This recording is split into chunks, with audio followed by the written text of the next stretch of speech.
Let me push it up to the other channels before you do anything. Hold the door. Hold the phone. Hold the door.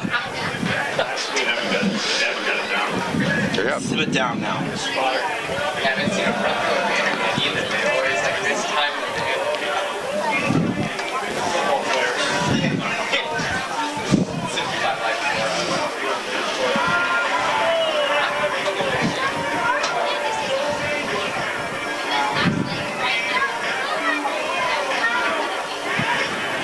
All right.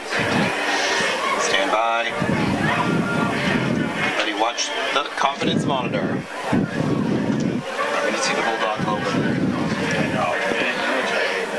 Oh, he's getting ready. I'm trying to coordinate with the radio station. Okay, great.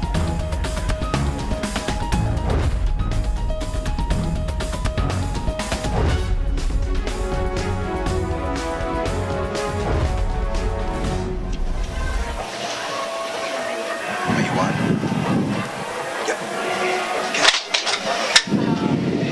Good afternoon, everybody, and welcome to Bedford High Stadium. It's a whole new season. It's the playoffs, and we've got a huge rematch here between the Bedford Bulldogs and the Exeter Bluehawks, two teams that met just 3 weeks ago and ended in one of the most exciting finishes in Bedford football history, with Joe Michael hitting a field goal with 3.3 seconds left to give the Bulldogs a win. Corey, what do you think is the key to this game with two teams that have just seen each other 3 weeks ago? Rematch is the name of the game here. As you mentioned, Joe Michael was the hero 3 weeks ago, kicking 3 field goals, passing for a touchdown, and certainly the game winner with 8 seconds left from 33 yards out was very exciting. I think it's going to be an interesting quarterback matchup as Pafford has taken over the helm at quarterback for the Exeter Bluehawks. He did so in that game 3 weeks ago from the starter Aiden McGinley.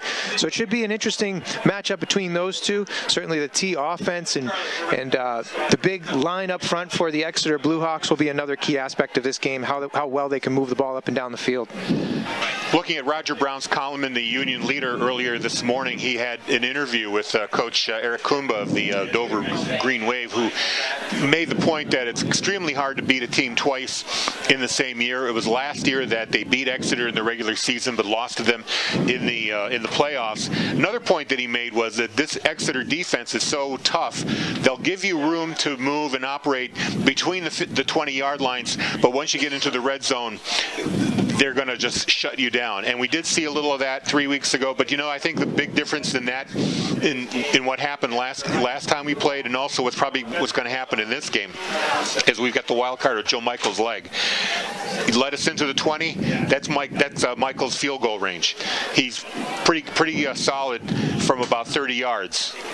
And I think that's going to be, if Bedford can come away with points on every possession, be it 3 or 6, I think you're going to see a Bulldog victory today. Absolutely. We've seen his leg be quite strong throughout the course of the season. Testing him from 30 plus, we haven't quite seen a 40-yarder yet, but if you get to that 20-yard line, that's a 37-yard field goal, certainly within his realm of capability. We had a chance to speak with Coach Michael on Thursday, and here's what he had to say. We're speaking with Coach Zach Matthews of the Bedford Bulldogs. Congratulations on winning the North Conference with a 7-2 record. How does it feel to reach that milestone? Yeah, I think it's a nice accomplishment for our kids. Anytime we go into the season, our goals are to win all of our home contests, to win the conference and qualify for the playoffs. So to be able to, kind of check those boxes and accomplish those team goals is a testament to the kids' hard work in the off season and the development of the team throughout the course of the season. And speaking of that development, you did have a few stumbles early in the year, some losses, some bad plays. What was your message to your players to keep them focused on their goals? Well, I think that anytime you go into a season is a journey. It's a body of work, and throughout the season, you hope that you're going to improve on certain things that maybe you feel like you need some growth on early in the season. And I think definitely when you look at our schedule is very front-loaded. We knew that going in. We were going to face a really solid competition early in the year. And you hope that you can learn from any experiences you have that could possibly be negative. And certainly, starting out the year against Winnacunnet, looking back on it now, them being the only undefeated team left in Division I football, we know that's a solid football program. That was a tough way to start the year. And then with a little bit of adversity, obviously, early in the year against Goffstown as well. But really proud of our kids. Every single week, we come to practice. They're looking to improve, and we've had very consistent effort and very consistent improvement from our whole team, which, really puts us in a good situation, obviously, working into the playoffs. Speaking of, you host Exeter, a team that you earned a narrow win over 3 weeks ago. Obviously, both teams are now very familiar with each other. How does that affect game planning? Yeah, I think it makes game planning in one regard easier because you're familiar with the opponent. We don't have to go learn about their personnel anymore or kind of some of their basics. We know those things, and we're able to go back and look at the film of our actual game against them, and now it comes down to kind of adding some wrinkles to things that you did well, adding some wrinkles and fixing some things that maybe you didn't do so well against your opponent. And so it really becomes less about, knowing how you match up against someone and more about trying to just, fix some of the mistakes you may have had or protect some of the concepts that worked really well for you the last time around. In that Exeter game, they changed quarterbacks to a junior, Pafford, who led them to almost nearly a victory in that game. What happened when they went to that new quarterback? How did that change the dynamic for your game, and what do you expect to see from them this week? Well, I think the Pafford kid in my opinion, is a little bit better of a passer than their other quarterback. And so I think when, they were down at halftime in that game, we were doing a pretty good job of stopping their running game, and they're typically not a team that throws the ball a whole lot. And so based on my perspective, I think that the new quarterback, the kid who's a junior, the Pafford kid, gives them a little bit of a better passer as far as that's concerned. And, so I think for us, we've just got to be aware of the fact that there might be some different pass concepts. They're still not going to be a pass-heavy team. They're not going to throw the ball a lot. But I think it's understanding that this quarterback can really make some good throws in their offense when he has to. And so we've got to do a good job of stopping the run, but then again, being ready for the pass and expecting them to take some deep shots on us at opportune times during the football game. Forecast right now calls for sunshine, a little bit of wind, temperatures in the mid-50s. Perfect day for playoff football. Yeah, I think anytime you get to the end of the season, especially in New England, you never know what you're going to get. Obviously, there was teams last week who played last Saturday in some pretty difficult conditions. So for us, being as balanced as we are, we like to throw the football. We like to run the football as well. We like to be about 50-50 in our play calling and our percentages. Anytime you get a fast track and sunshine, obviously that makes you feel good going into the game because the weather is not going to be an obstacle, and it's going to be something that provides a great opportunity for the fans and spectators as well. Yeah, we expect a big crowd too. Coach, congratulations on winning the North, and good luck in the playoffs. Yeah, thank you very much. We're excited about it.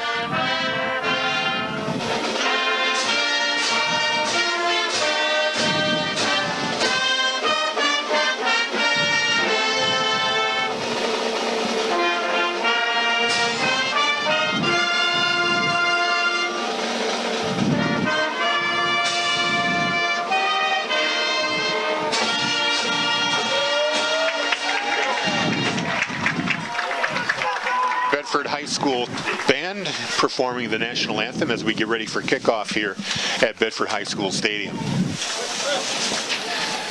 We talked about Evan Pafford. He's the junior quarterback for Exeter.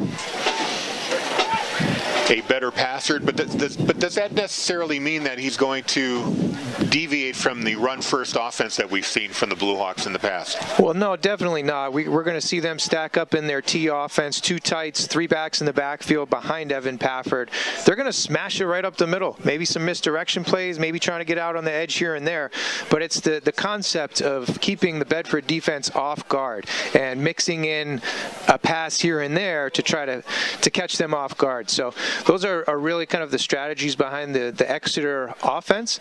And certainly, as Coach Matthews talked about, Pafford seems to have a better concept for the passing game, so it adds a different threat for their offense. I have vivid memories of Jacob Weberg punching holes through the Bedford line 3 weeks ago. He's going to be an effective tool for this Blue Hawk offense. It's going to be up to the Bedford defense to slow him down. Yeah, Weberg had a heck of a game last time out as he was making plays all over the field. A solid hit on Tagliaferro on the fourth quarter on a key play, smashed into him on the defensive side.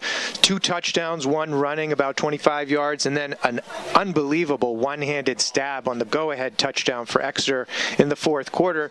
That didn't hold up as, Joe Michael played hero late in the game, but still, Weberg, I expect to have another outstanding day today. Tough kid, great athlete. Yeah, he had 55 yards on 7 carries plus a couple of receptions as well, so he was a big-time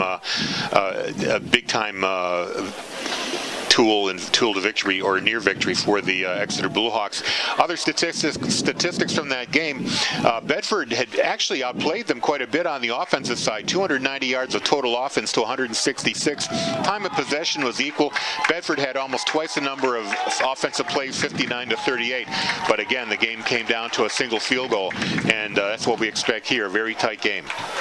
Yeah, it's going to be a good one here. The rematch, the drama, a lot of fans in the stands. Love to see it. Parking lot was full. Got the students out here. Yeah, there was tailgating going on in Bedford High School. It's like we have an SEC matchup here, Harry. Love it. Exactly. So it's great to have some of the Blue Hawk fans down here with us to enjoy this game. Couldn't ask for better weather. I think I saw the Bedford had won the toss and chose to defer here. Yes, that's true. Correct? Yep, that's the indication that I had. Exeter will receive the opening kickoff. Great atmosphere here today. It's fun to see the inflatable Bulldog down in the end zone. Yeah, that's quite an addition this year, isn't it? Yeah, absolutely. I mean, how many D1 programs in Bedford have their own inflatable? Gotta love it. Kids get to run through that, break through the banner, get all pumped up before the game. Kind of reminds me of Max from the Monarchs. There you go. Good, so we're going to... They had the big Max head. Absolutely. We're going to have Joe Michael kicking off. The Bulldogs are in their home black uniforms, black pants, black jerseys, black helmets with white numbering. Helmets go up for this opening kickoff from Michael. And it's going to be a pooch kick, fairly short. Picked up at the 25-yard line, brought up to 30 and down at the 34. I believe that was Adam Neal, the short man, taking that ball for Exeter. So as the Bulldog defense takes the field, we saw them last time stacking the box against this tough Exeter run offense. They'll likely have 5 down linemen and 4 linebackers, putting 9 men within 3 or 4 yards of the line of scrimmage.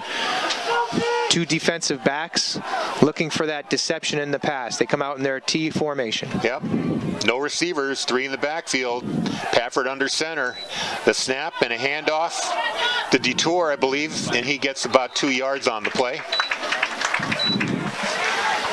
Yeah, just the handoff right up the middle. That's Detour, and he's going to be a tough aspect of that offense. Tough runner right in the middle.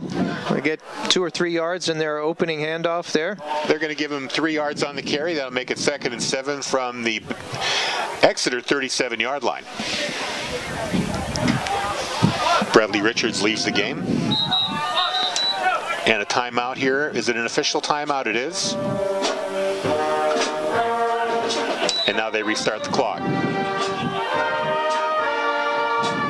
They open the formation up a little bit, just 2 in the backfield now. And there's a pitch to Detour off to his... Ooh, ball's out. Ball's out. It could be Bedford's ball. It is. Wow. Fumble Exeter at the 38-yard line. Detour lost the handle on the way down to the ground. Yeah, as we see here on the replay, toss sweep to the left side. The initial hit's what causes that ball to come out, and Bedford comes up with a huge play early in this game. So that's going to erase the first possession for Exeter, and these possessions are like gold in this game. And Bedford is set up in Exeter territory. They are going to start at the 37-yard line, 1st and 10 with 11:09 to go in the first quarter. Turnovers, killers. Bedford coming up with a huge one here, an early opportunity to take advantage of this. Bedford coming out with a two-back set, two receivers. Michael hands it off to Colby Snow out to the right. And he goes to his right and picks up about 2 yards up to the 35-yard line before taken down. Yeah, I've said it a couple times this year with the offensive play calling. I love to take a shot down the field after a quick change like that, especially in the opponent's territory. 1st and 10, you usually try to put that ball deep because the defense is scrambling. It's a quick change, a little bit of confusion. A lot of times you can catch that defense sleeping back there. Snow got to the 34-yard line, so a gain of 3, 2nd and 7. Clock is stopped at 11:03. Same formation. This time it's going to be a sweep to the left with Sphere. He takes the handoff, gets up to the 33-yard line, pick up about 4 yards. Yeah, we see here Sphere's going to make a great cut back. He comes out to the left-hand side, jabs right there, and gets back inside for an extra 5 yards. Makes it 3rd and short. 3rd and 1 at the 27-yard line of Exeter.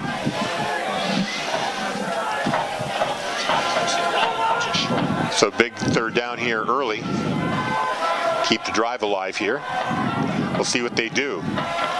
Receivers are set, 1 to each side, 2 in the backfield. Michael's going to keep it himself, going up the middle for the 1st down. He gets to the 21-yard line. 1st and 10 Bulldogs. Yeah, the defensive front is a little bit spread out, right? They have 3 down linemen, 2 stand-up ends. So you see Michael come right up the middle there, fakes the handoff, and pops it right up the gut for that 1st down run. No score. Each team has had a possession. Exeter fumbled the ball on their 1st possession a moment ago.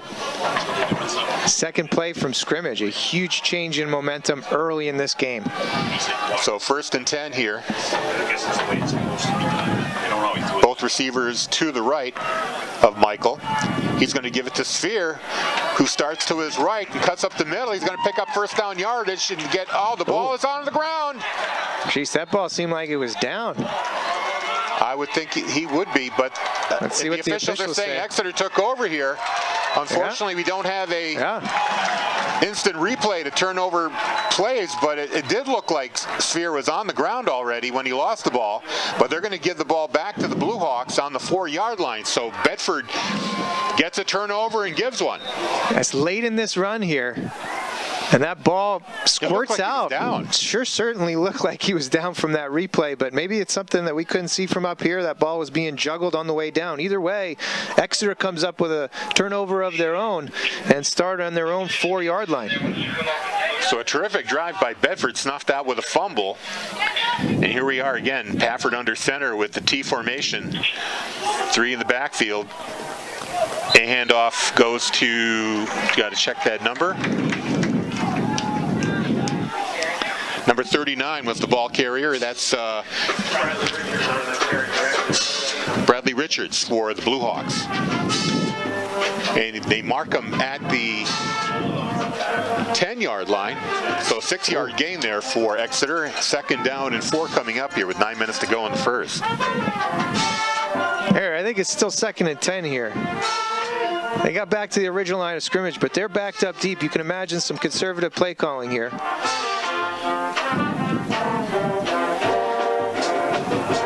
There's a pass. Pafford turns around. Wow. Juggled the ball. Couldn't come down with it.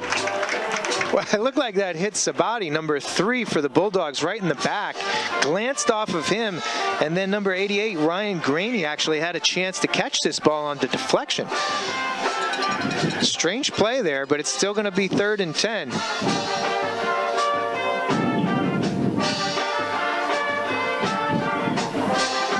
And Pafford takes a quick trip to the sideline. Now he's back to the huddle with the play from Coach Ball. So 3rd and 10. If Bedford can hold him here, they should come out with pretty good field position. 2 in the backfield. Pafford under center. Hands it off. And it looks like a big stop again. Yep, this time it was Weber carrying for no gain. That's coming up huge for that Bedford defensive line here. You can see they stack it up right there at the line of scrimmage. Maybe a 1-yard gain, but forcing the punt after that turnover, key in the red zone. So Nathaniel Layton is the punter. He's deep in his end zone, but he gets a great kickoff.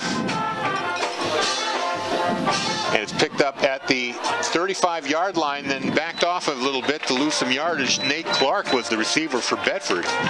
And he's going to be down at the 37-yard line, so that's where Bedford will take over, which is about where they took over on the last possession. It looked like Tagliaferro bobbled that just a touch as he was receiving it. Wanted to make some space for himself, so actually retreated a touch, and now they take over on the exact yardage that they had on the first series on the 37-yard line. So no harm, no foul either way off these turnovers. Bedford is back where they started from on their last possession at the Exeter 37-yard line. Two receivers to the left, one in the backfield offset.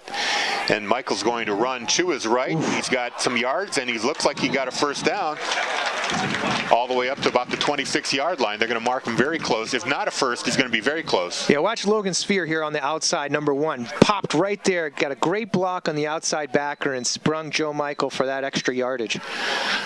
So they're going to call it a 9-yard gain for Michael on the keeper. 2 second down and 1 coming up here.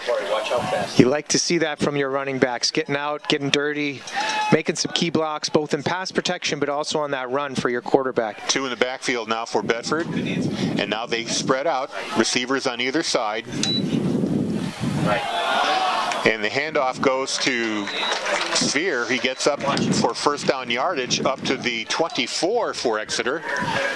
So a new set of downs coming up here for the Bulldogs. Just under 8 minutes to go here in the first quarter. Still no score. Both teams with the possession twice and couldn't do anything with either possession. That was an interesting motion right there out of Coach Matthews' offense. We haven't seen much of that this year.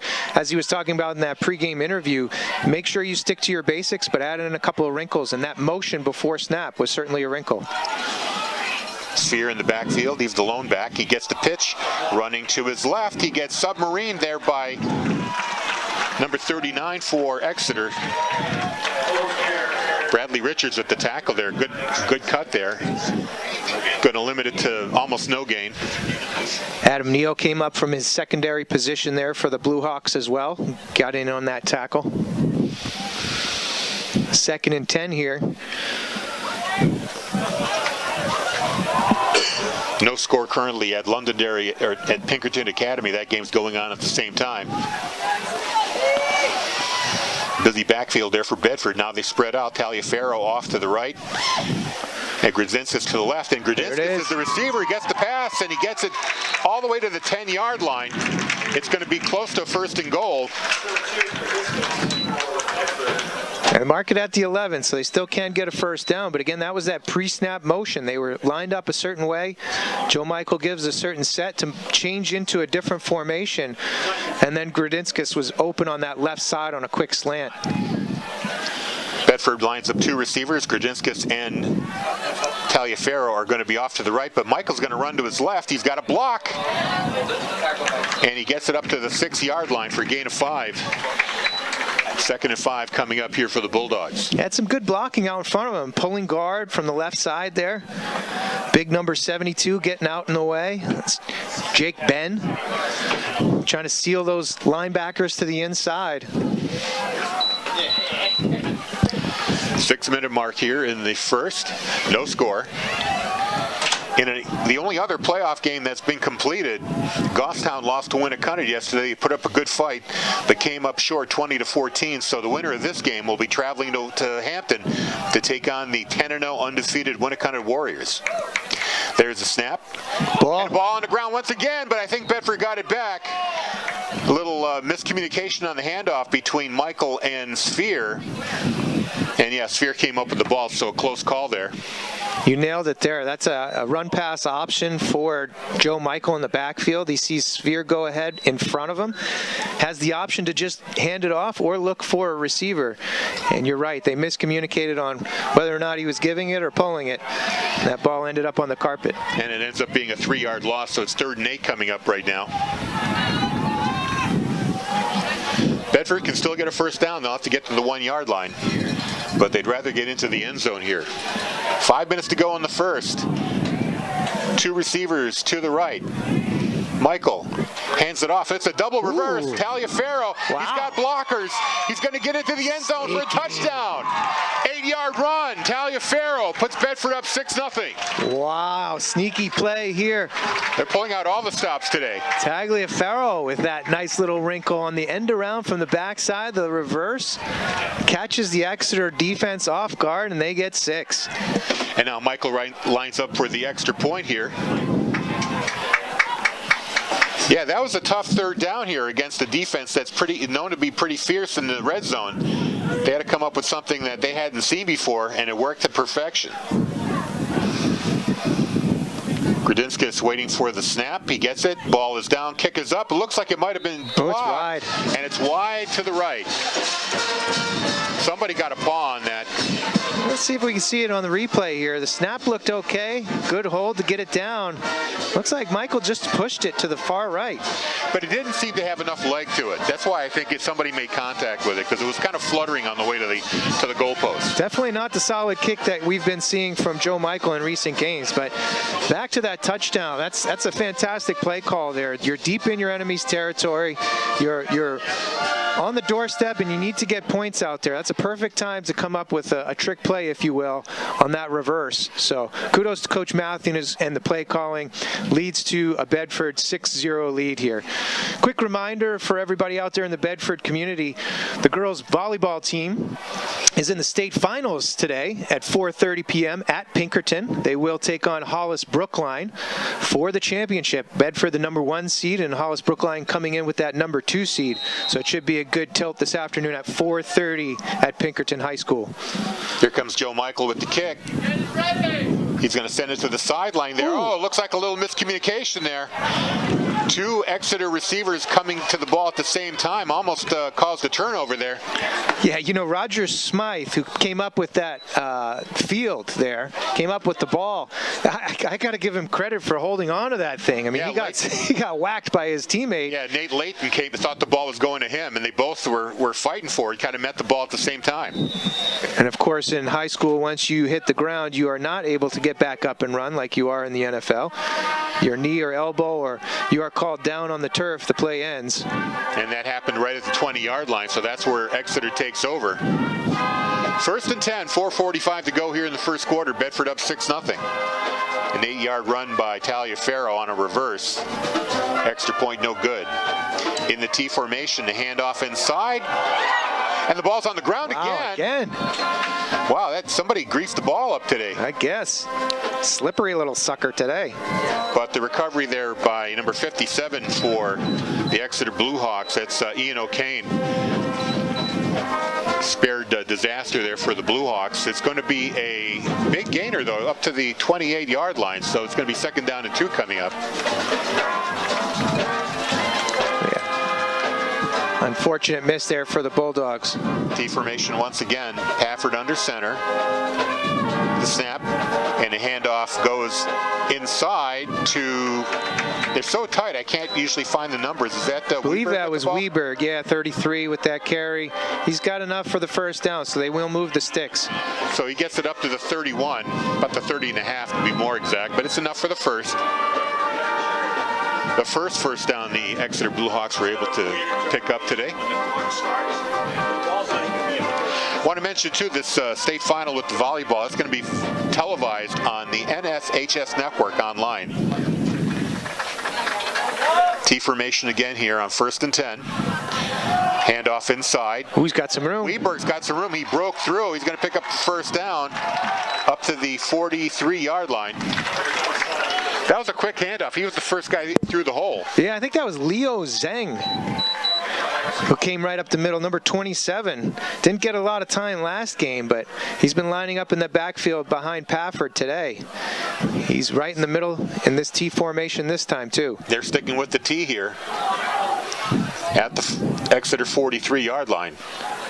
Pafford under center, takes the snap, gives it to Layton. He gets driven back after about a yard gain. It'll be 2nd down and 9 coming up. Sphere and Henrishon right there all over it. Kept him to just a 1-yard gain.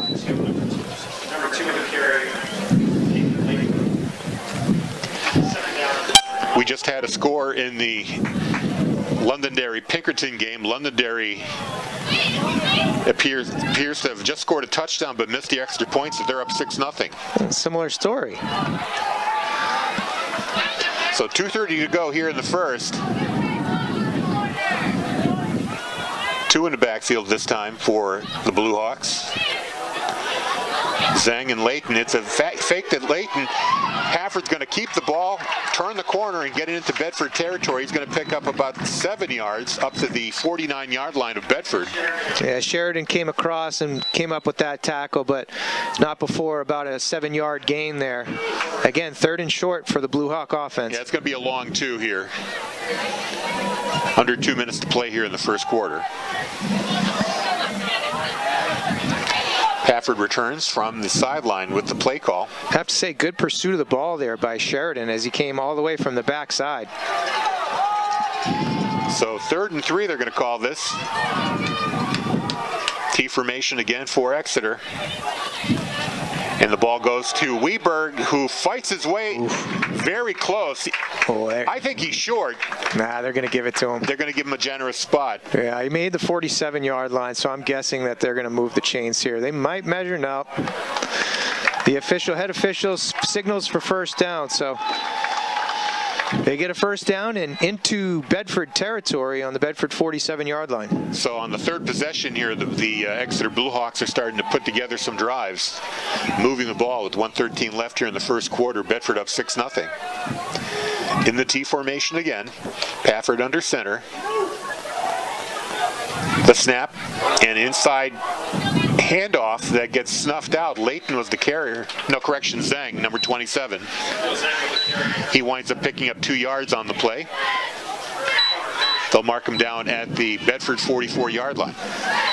You have to give it to Evan Pafford. He's an athletic kid with the ball in his hands, but he's also very deceptive with the ball. When he turns around, you have those 3 backs going in all different directions. You have misdirection up front with your offensive line. It's tough for that defense to figure out where the heck the ball's going. It's tough for you, too, with these binoculars. Yeah, right? exactly. I mean, I've got binoculars here, and sometimes I can't even tell. They're so tight together. But they're not too bad here. Just 2 in the backfield, Zhang and Layton. Weberg is the wingman. Handoff inside to Zhang, who fights for a couple of yards. They're going to mark him at the 41.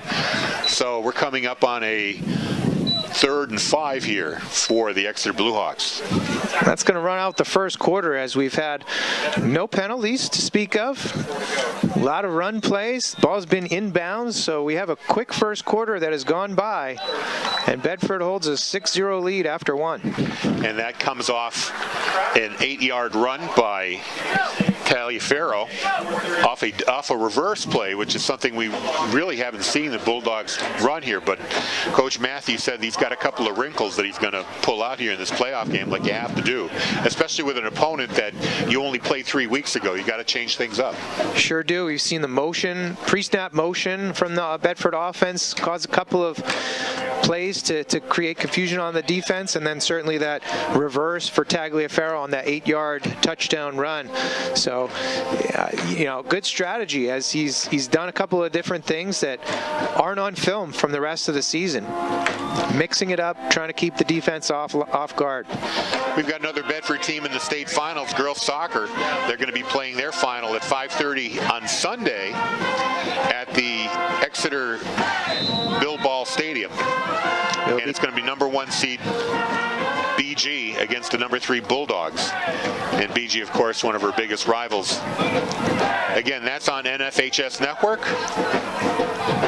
Although we'd like to have you drive down to Exeter and cheer them on live. Another rematch from earlier in the season. Ready to start. The clock's not ready yet. No time on the clock right now. I don't know if the officials realize that. And they do finally. Now the clock is set. I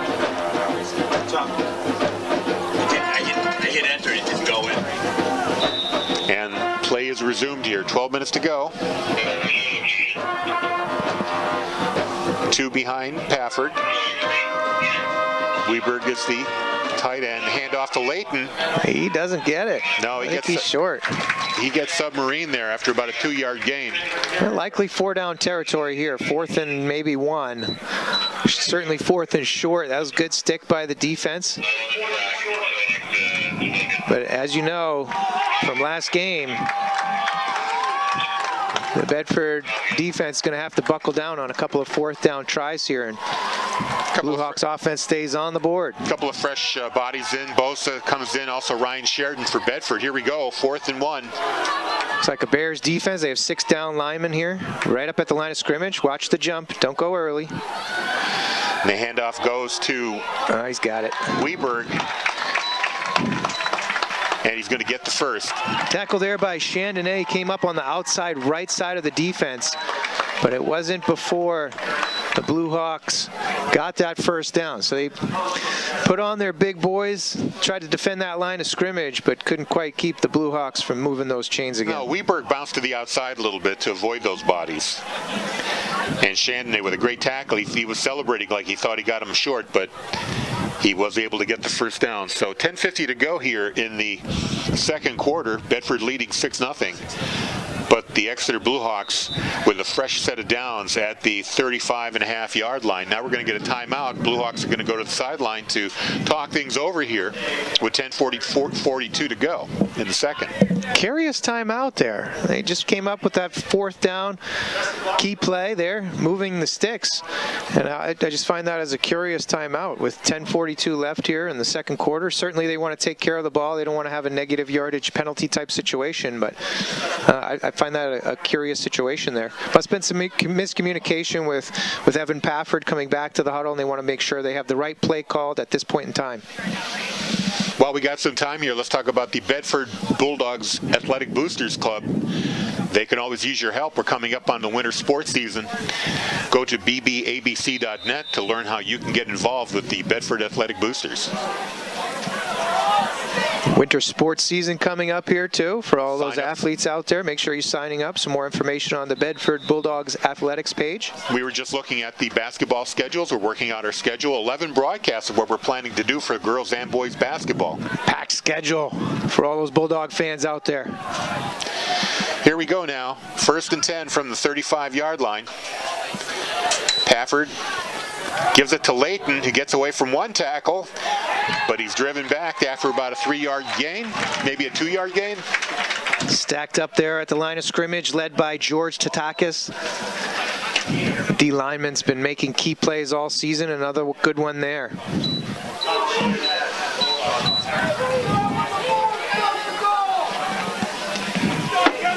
So Exeter really not opening the offense up very much here. Their biggest gain was about 10 yards on a carry by Zhang. Which makes you concerned, you know. They're going to keep you off guard, so you might look for a pass here in the near future. Only one pass attempted. It was incomplete by Exeter. And now motion by Weberg. He goes in the back. Yep, Here comes the pass, rolling to his right, and a throw and completion.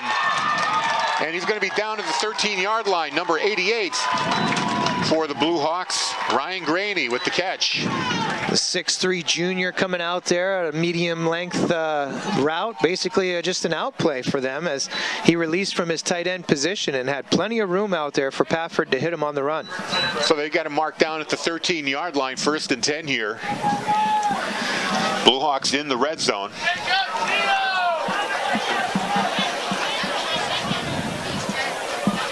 Layton is off to the side. Weberg and Zhang are behind Pafford. And it's an inside handoff to Zhang, who gets some good yards up to the 4-yard line. Not quite a first, but he'll be close, about a yard short. First man through. They're trying to keep that defense honest, and honestly, it's paying off for them. He had a lot of room there as he gains 9 yards on 1st and 10. Puts the ball inside the 5-yard line. Man, it's tough to tell where that ball is going with Pafford being so deceptive. And they get up to the line of scrimmage. Same formation. Layton is the wingback. Zhang and Weberg in the backfield, split. Pafford waits for the snap. He's going to give it to Weberg. Runs into a pile. They're going to stop for no gain. Statakis there again, meeting him right there just behind the line of scrimmage. Weberg falls forward to prevent a loss on the play, but nothing there. 3rd and 1.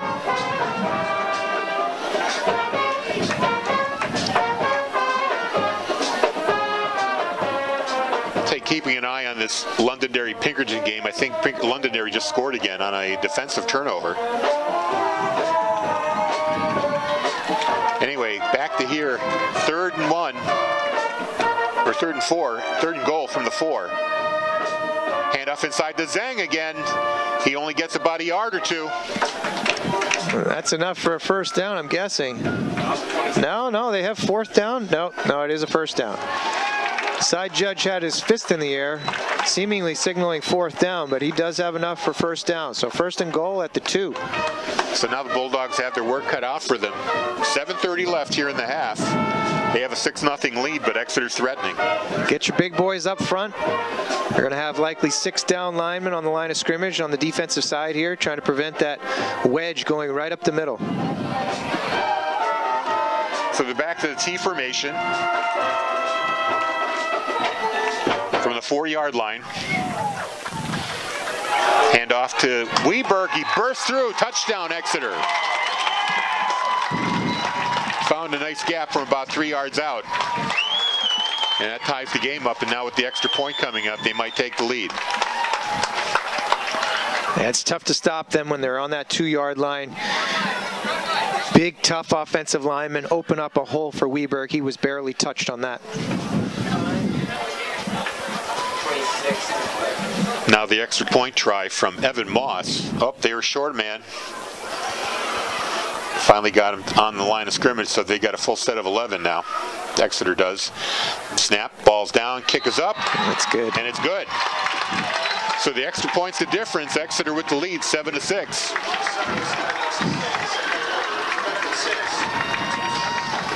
Over at Londonderry, it was a good extra point on that touchdown, so they lead Pinkerton 13-0 in the 2nd quarter. Just about 3/4 of the way through the first half here, and we're getting exactly what we expected. A tough, hard-fought battle here, close game, 1-point difference here, as the visiting Exeter Bluehawks have a 7-6 advantage. See them kick off for the first time here. Exeter has put together some good special teams plays over the season. Tagliaferro with some outstanding run backs, several different instances. Of course, Colby Snow with a kickoff return for a touchdown a couple of games ago. So they do put together some solid special teams play. A lot of the starters that you see on the field here too. So Coach Matthews doesn't rely on his second teamers and younger guys. He places a heavy importance on special teams play. Colby Snow and Taliaferro are the backmen for Bedford. Moss ready to address the ball for Exeter. He approaches the ball and gives a good line drive kick. Snow has to go back to the 5-yard line to pick it up. And he gets hit right at the 28. Number 45 there for Exeter, Dwight Beam was the tackler there. So the Bulldogs take over on the 28-27 yard line with 1st and 10. It's fun to see when Colby Snow gets that ball. He puts his head down, and he's a wrecking ball. He really is. Just gets a good head of steam, not afraid of anything, and gets north-south as quickly as he possibly can. And it looks like a timeout called by Bedford. Coach Matthews wants to talk things over a bit. I think they were missing one of their offensive linemen there. Hustling out to the huddle a little bit late. Speaking of that upcoming basketball season, it is going to kick off. Not 100% settled yet. We have to work things out as we always do with road games. But we're going to open the girls' season at BG. And what a way to start the season, a rematch of the Division I final from last year. I don't know if you recall that Bedford broke a 20-some game winning streak for the Cardinals. Isabella King going off in that game. Player of the Year. Division I prospect this year. 1,000-point scorer. led that Bedford Bulldogs basketball offense for a couple of years. But we focus back in here on the football team. In the shotgun, Michael holds it and takes it himself, runs toward the 30-yard line. He's going to pick up about 2 yards on that play. That hole along the right side opened up quickly and then closed quickly, too. I mean, I saw him have a clear spot where he could run through, and kudos to the Exeter Blue Hawk defense for closing it up quickly. So 2nd down and 8 at the 30-yard line. Bedford's been running the same formation pretty much the entire game. Just two receivers, Gradinskis and Taliaferro on opposite ends. He got Snow and Sphere in the backfield. Michael gives it to Sphere, running to his left. Good cut back. And there's going to be a flag coming in. First one of the game. It looks like a gain of about 4 yards, but we'll see what this call is. Kind of in the spot where offensive holding would be. Yeah, that back judge throws his flag. It's usually going to be a hold, but they're talking over what it might be. They're at the 34-yard line. And they're going to march it back, so I think you're right on that offensive hold. So they're going to move him back to the 24-yard line. So it's a spot foul again here in high school, so that happened at the 34-yard line. They do go back to the 24-yard line. So it'll be 2nd and about 14. So spread formation, 4 receivers out there now. Nobody in the backfield. Michael decides to call his own number, runs up the middle, runs out of room quickly though, only gains about a yard. Design draw play there. Again, spreading that defense out like you mentioned, trying to get the linebackers thinking pass. The linemen take their pass block step. Get those linebackers to drop and see if Michael can pop one up the middle. I see the Exeter band is preparing in the end zone, so we're going to have a double treat at halftime. Both Bedford and Exeter bands performing for the fans here at Bedford High Stadium. Bedford Marching Band was excited to host their Exeter counterparts today. 3rd and 10. We've got 4 receivers, 2 on either side. Michael drops back to pass, looking over the middle, and right through the hands of number 44. That's Cal McAuliffe there, the big tight end, has been a great receiver all year for Michael. He got popped here. You can see right here, takes a shot from the linebacker well downfield. No flag called there, but that certainly could have been called as he was well beyond the line of scrimmage. Ball was actually in the air, so whether it was a pass interference or illegal contact downfield, they don't get the flag, and they'll face 4th and 10 and a punting situation. Now Michael's got to punt it away. Weberg is back along with Zeng for Exeter right around the 45-yard line. Michael will get the kickoff, almost blocked.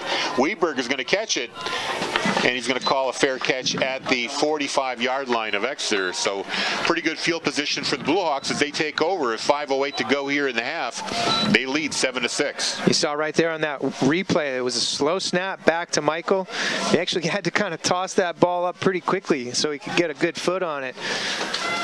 Changed field position. Not a huge punt, but did the job to get that ball back. And the Blue Hawks take over on their own 45.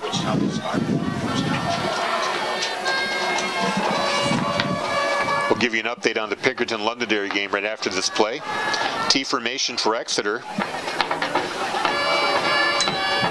The handoff goes to probably Zeng right up the middle again. Yep. Nope, that wasn't Zeng. It was Moss, I believe. Yep, number 29. Nope. Oh, that's Detour. Detour, Jeez, 29. That's tough to tell where Pafford's going with that ball. He's got so many options. They've been putting Zeng right up the middle. That time it was Detour. It's just a mass of bodies watching this Exeter offense. It's like they set up, they could fit in a phone booth. They're so tight. That's tough to defend. Again, these 5 down linemen for the Bulldog defense.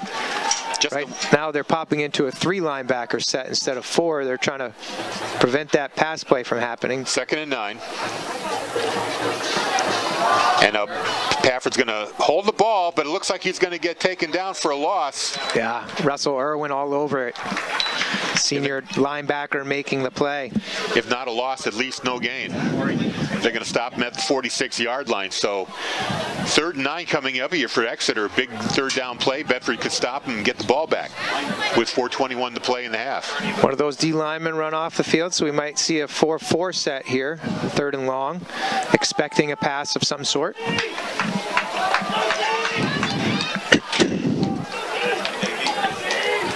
Oh, still 5 down linemen. Weberg is the wing back. Now he moves back to the backfield. Inside handoff to Zhang. He gets nothing. Maybe a yard or two. 4th and 7.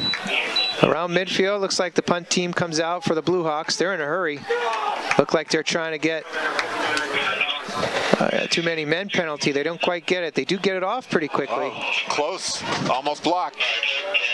Gradinskis on the reception. Oh, he stays up. One man. Oh, he missed the they missed him, and now they have a second chance at him. They get him down at the 22-yard line. So a 3 and out there. And now we got a flag after the play. Wow, missed that. Could it be a personal foul or a bench foul here? What's going on? Not sure. It was a very late flag on the near sideline. Coach Matthews is having a conversation with the official, not happy with what the official's telling him. So Bedford might be the one called here. They're going to be going back. Referees are going to huddle. They're going to talk it over. Perhaps it gets picked up. Maybe it's an unsportsmanlike on the near sideline. I'm not quite sure what happened there. No, they might have called them for a bench foul. Players coming onto the field in their excitement. Well, they're just changing personnel. It's a special teams play, and they're trying to get their offense on the field. That's probably why Coach Matthews is exercised here. It is an unsportsmanlike on Bedford, and you can hear the boo birds out. That's whoa. And they signal 1st down for Exeter. Wait. How could a play how could a flag after the play result in a possession for the Blue Hawks? 15-yard penalty. They mark it off, and Exeter's offense comes back onto the field. This is a crucial play here. Well, the official did this, touch the top of his head. That's an illegal touching penalty? I think that's an unsportsmanlike penalty. No, unsportsmanlike is hands out. So what's touching the head? Is it a legal touching call? Now we get a timeout. Bedford's the only thing I can think of is him potentially holding up Gradinskis, maybe Cal McAuliffe holding up his teammate to help get extra yardage. I'm not sure where the heck that came from. But again, that's after the possession changes. I mean, yeah, okay, penalize Bedford, but Bedford keeps possession. Whatever happened appeared to have happened after the transition of possession. So I totally don't get giving Exeter the ball back here. Yeah. We don't have the benefit of hearing the officials' call. We just go by their signal. And unfortunately, we're not up on every signal the officials use. So Exeter with new life at the 36-yard line of Bedford. 1st and 10 with 3:39 to play. That's a confusing one there. We wish we had some communication on what exactly went down with that, but obviously a huge play here at the end of the first half. 3:39 remaining in the second quarter, and Exeter gets gifted the ball back by the Zebras. In the T formation, 3 in the backfield.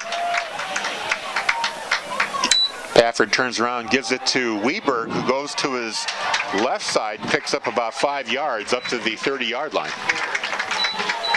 Actually a gain of 6, 2nd and 4 coming up. Sabati in on the tackle here on the Bedford defense side.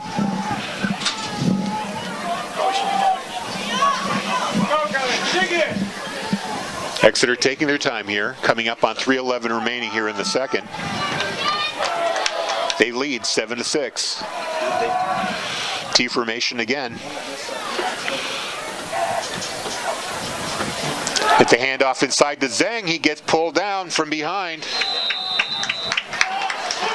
Sheridan in again on the tackle. So good stop there. Looks like it's going to be 3rd and short, 3rd and 2 here. They have to get to the 25-yard line. So it's a long 2.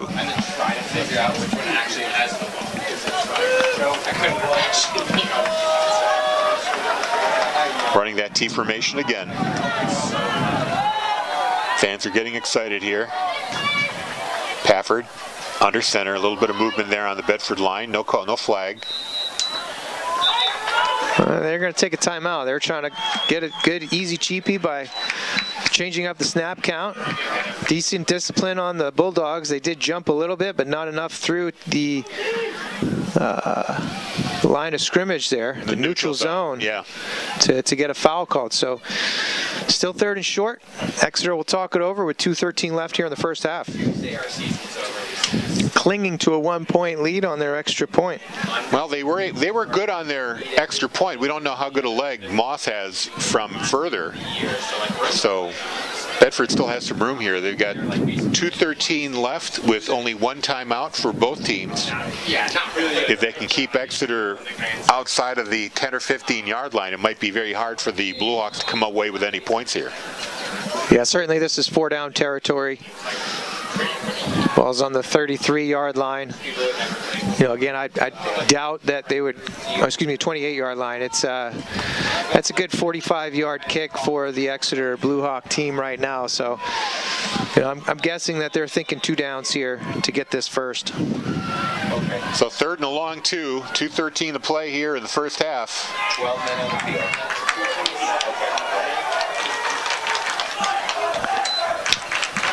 And Pafford holds onto the ball, runs to his right, and he's going to get taken tackle. down. No gain. Great tackle there. Sabati? Yep, Sabati out there coming up from his secondary position. Great open field tackle by Sabati, the junior coming up. Pafford's a great athlete, just didn't have the moves there, so it's 4th down and 2 again. So George Cox just informed us it was a too many men call? 12 men on the field. 12 men on the field. But why did they give him 15 yards instead of 5? Should be a 5-yard. Well, either way, I think that would have been enough. Anyway, 4th down and 2 for Exeter.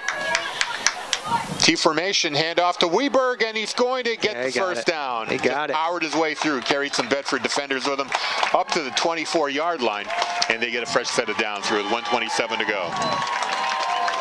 You hit it, Harry, there. He took on that initial contact and powered through it, kept his legs going, churned through for another 2 yards and the first down. Yeah, if that's a 12 men on the field, that's not a personal foul. It should only be a 5-yard penalty. It may have had enough for a first down, but it's still not a 15-yarder. So here we go, 1st and 10 for the Blue Hawks.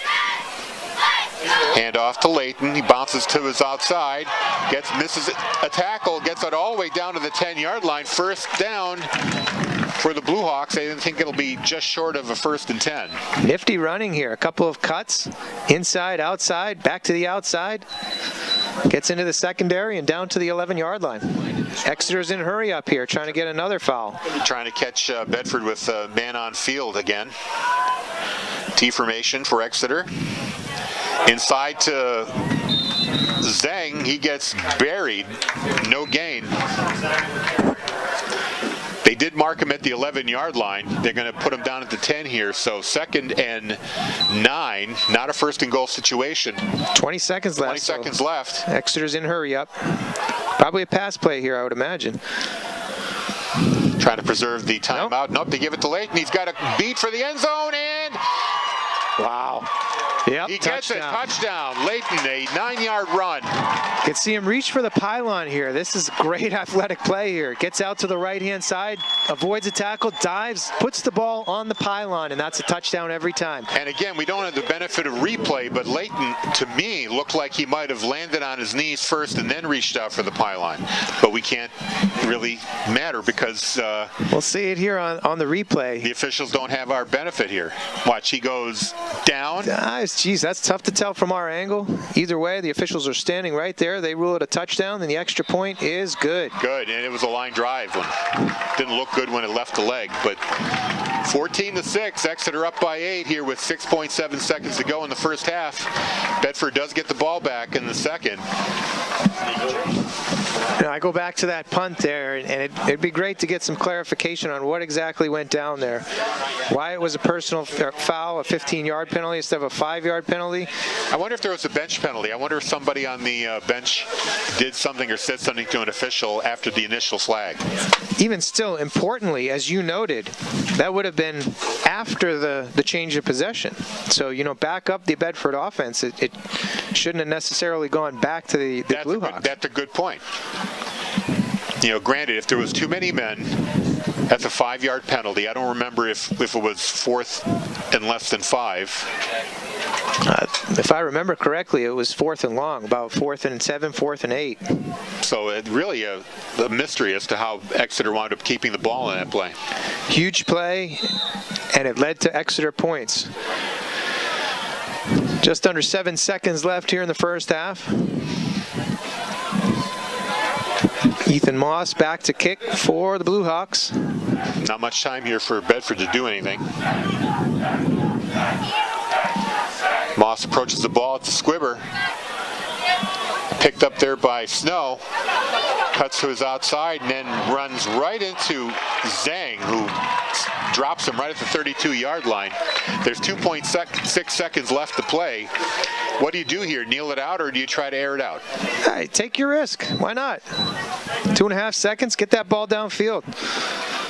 Run a play. Don't just kneel it down. Anything can happen on the high school football field. We've seen crazy plays. We've seen long touchdown passes. We've seen kickoff returns. Who knows? Maybe Coach Matthews feels differently. He wants to talk it over and get into the locker room, but why not? Give it a shot. So they're at the 33-yard line. Their own 33. 2.6 seconds to go here. Time for one play. They're going to send all the receivers out. Nobody in the backfield. Exeter only rushing 2. Michael, he's got time as you'd expect. Now he winds up, throws the ball. It's going to be a jump ball, and it's intercepted by Weberg at the 23-yard line. Just like the last game, the half ends on a fairly meaningless turnover, but it's going to wind up in the stats sheet. So that's where we stand right now. 2 touchdowns by the Exeter Blue Hawks. Bedford with one early, couldn't convert the extra point. It's 14-6, the Blue Hawks lead. Teams will take the locker rooms, make some adjustments, and we'll come back out for third quarter action here at Bedford High School. We'll see the bands take the field. The marching band for Exeter will kick off festivities at halftime here, followed by the Bedford High School marching band and color guard. We'll rejoin you in a few minutes. Right, on the radio side, we will throw things back to the station, and then we'll come back on the TV side. You'll get to watch the bands perform. So stay tuned. 14-6, Exeter leads after half of football. You're listening to Bedford Bulldogs football on BCTV and Bedford 105.1.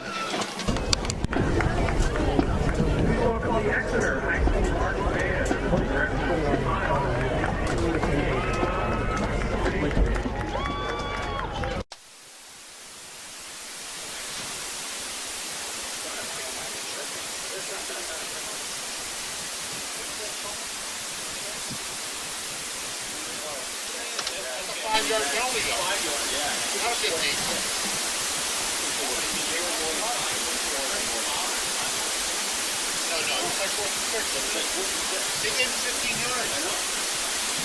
Why? 5-yard penalty.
Yeah, it's live.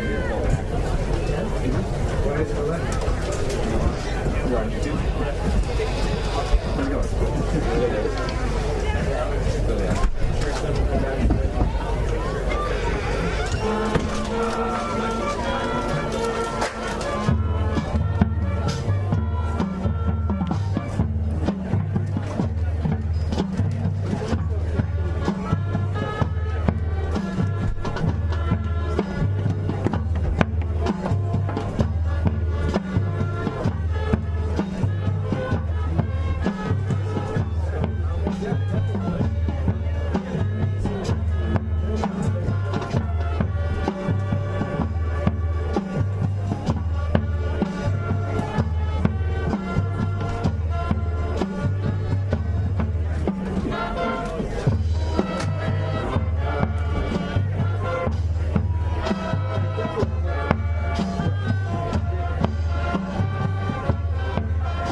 Meaning anything that happens after Bedford receives the ball. No, I see what you're saying. I mean, is it after they receive it, or is that it's kicked? There's a period between receive and kick. Probably have to pull together because nobody argues. Yeah, exactly. Right. Yep. I would argue. Yeah, he was arguing through the headset.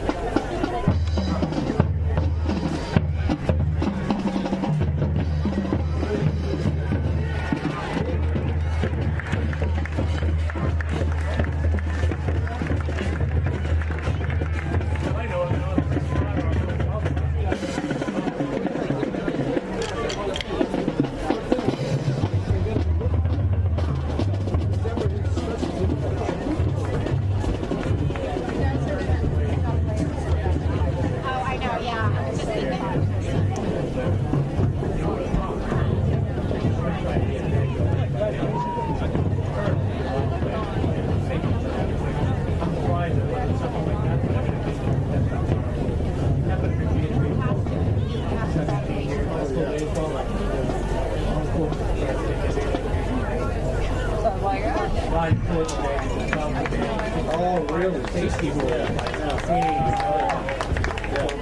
So I don't know what it's about, you know, what they're doing with football, but it's kind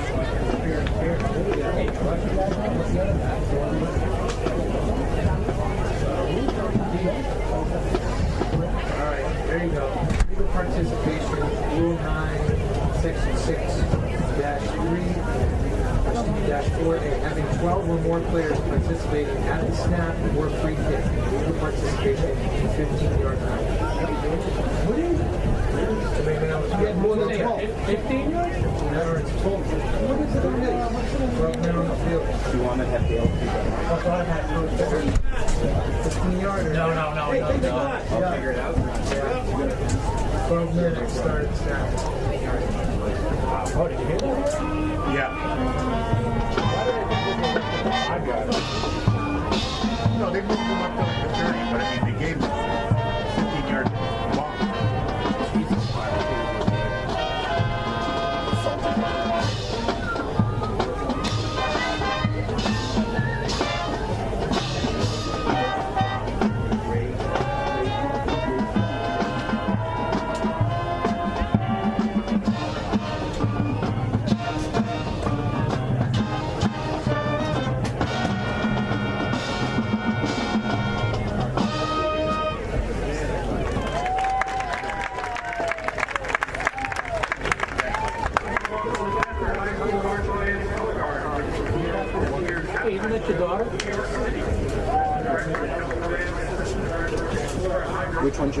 The red Eddie?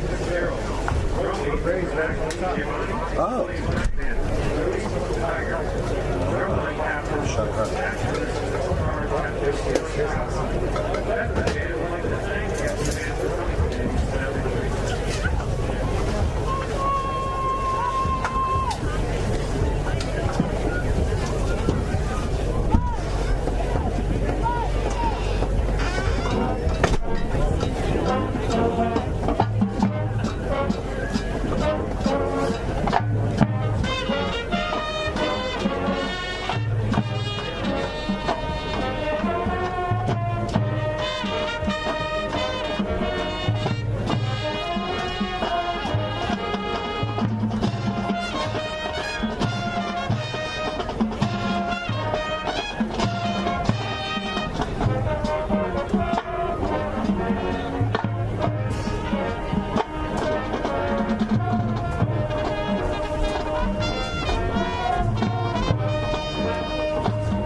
You're right.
Touchdowns and conversions for the Blue Hawks. Just one touchdown by Taliaferro at the in the first quarter is how we ended up here. And we finally got some explanation on that strange penalty call that gave Exeter back the ball that led to that second touchdown. Yeah, so we figured out the call was the two hands to the head by the official is illegal participation. So that effectively was 12 men on the field for the defense during that punt receiving formation. In high school football, that's a 15-yard penalty, and they do take it from the line of scrimmage for the punting team, and therefore it resulted in a first down. Still a confusing play. You could see Coach Matthews was visibly upset about that. They were hustling people off the field. It looked like they had gotten the right personnel on just in the nick of time, but the near side sideline official did throw the flag. It was very late, seemingly after the play. Right, which is why we thought it might have been a personal foul call. Exactly. Resulted in Exeter keeping possession of the ball, continuing their drive, and eventually scoring a touchdown on a 9-yard TD run by Leighton out to the right-hand side, diving for the pylon late in the second quarter. And you hate to see a penalty call, skew a game one way or the other, but Bedford would have gotten the ball back on a punt with trailing only by 1 point. Instead, it gave Exeter new life and gave them a touchdown, eventually led to a touchdown. But at least we know that the call was correct. We got to the bottom of it, so everything is in the clear here. Sure did, and unfortunately, it was a key point in the game, a pivotal call at a pivotal time. Coach Matthews is actually going back to speak to the officials right now, so he's still burning about it. Actually, it looks like he's apologizing, giving a little hug to the official. He was heated and probably realized he was wrong. Either way, that wasn't the only play of that first half that went against Bedford.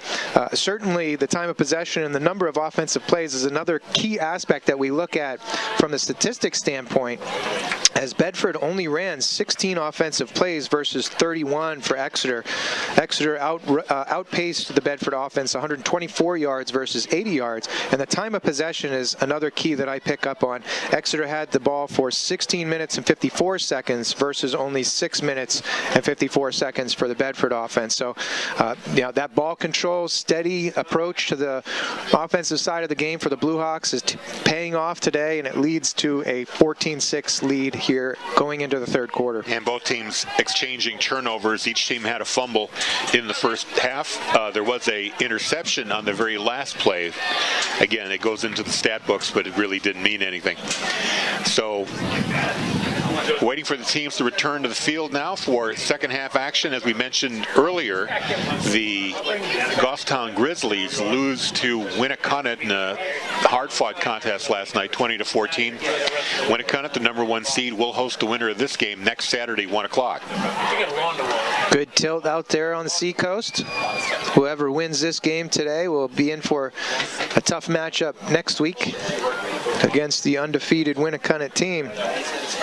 Very tough team. We're also waiting for an update from Londonderry. It was the Lancers last we knew with a 13-7 lead over Pinkerton Academy. That game is at the half right now. And then the only other game tonight, BG and Salem, that's going to be a night game that will be on Friday Night Lights. That's down at Stellos, right? That is correct. Stellos Stadium in Nashua will host that game.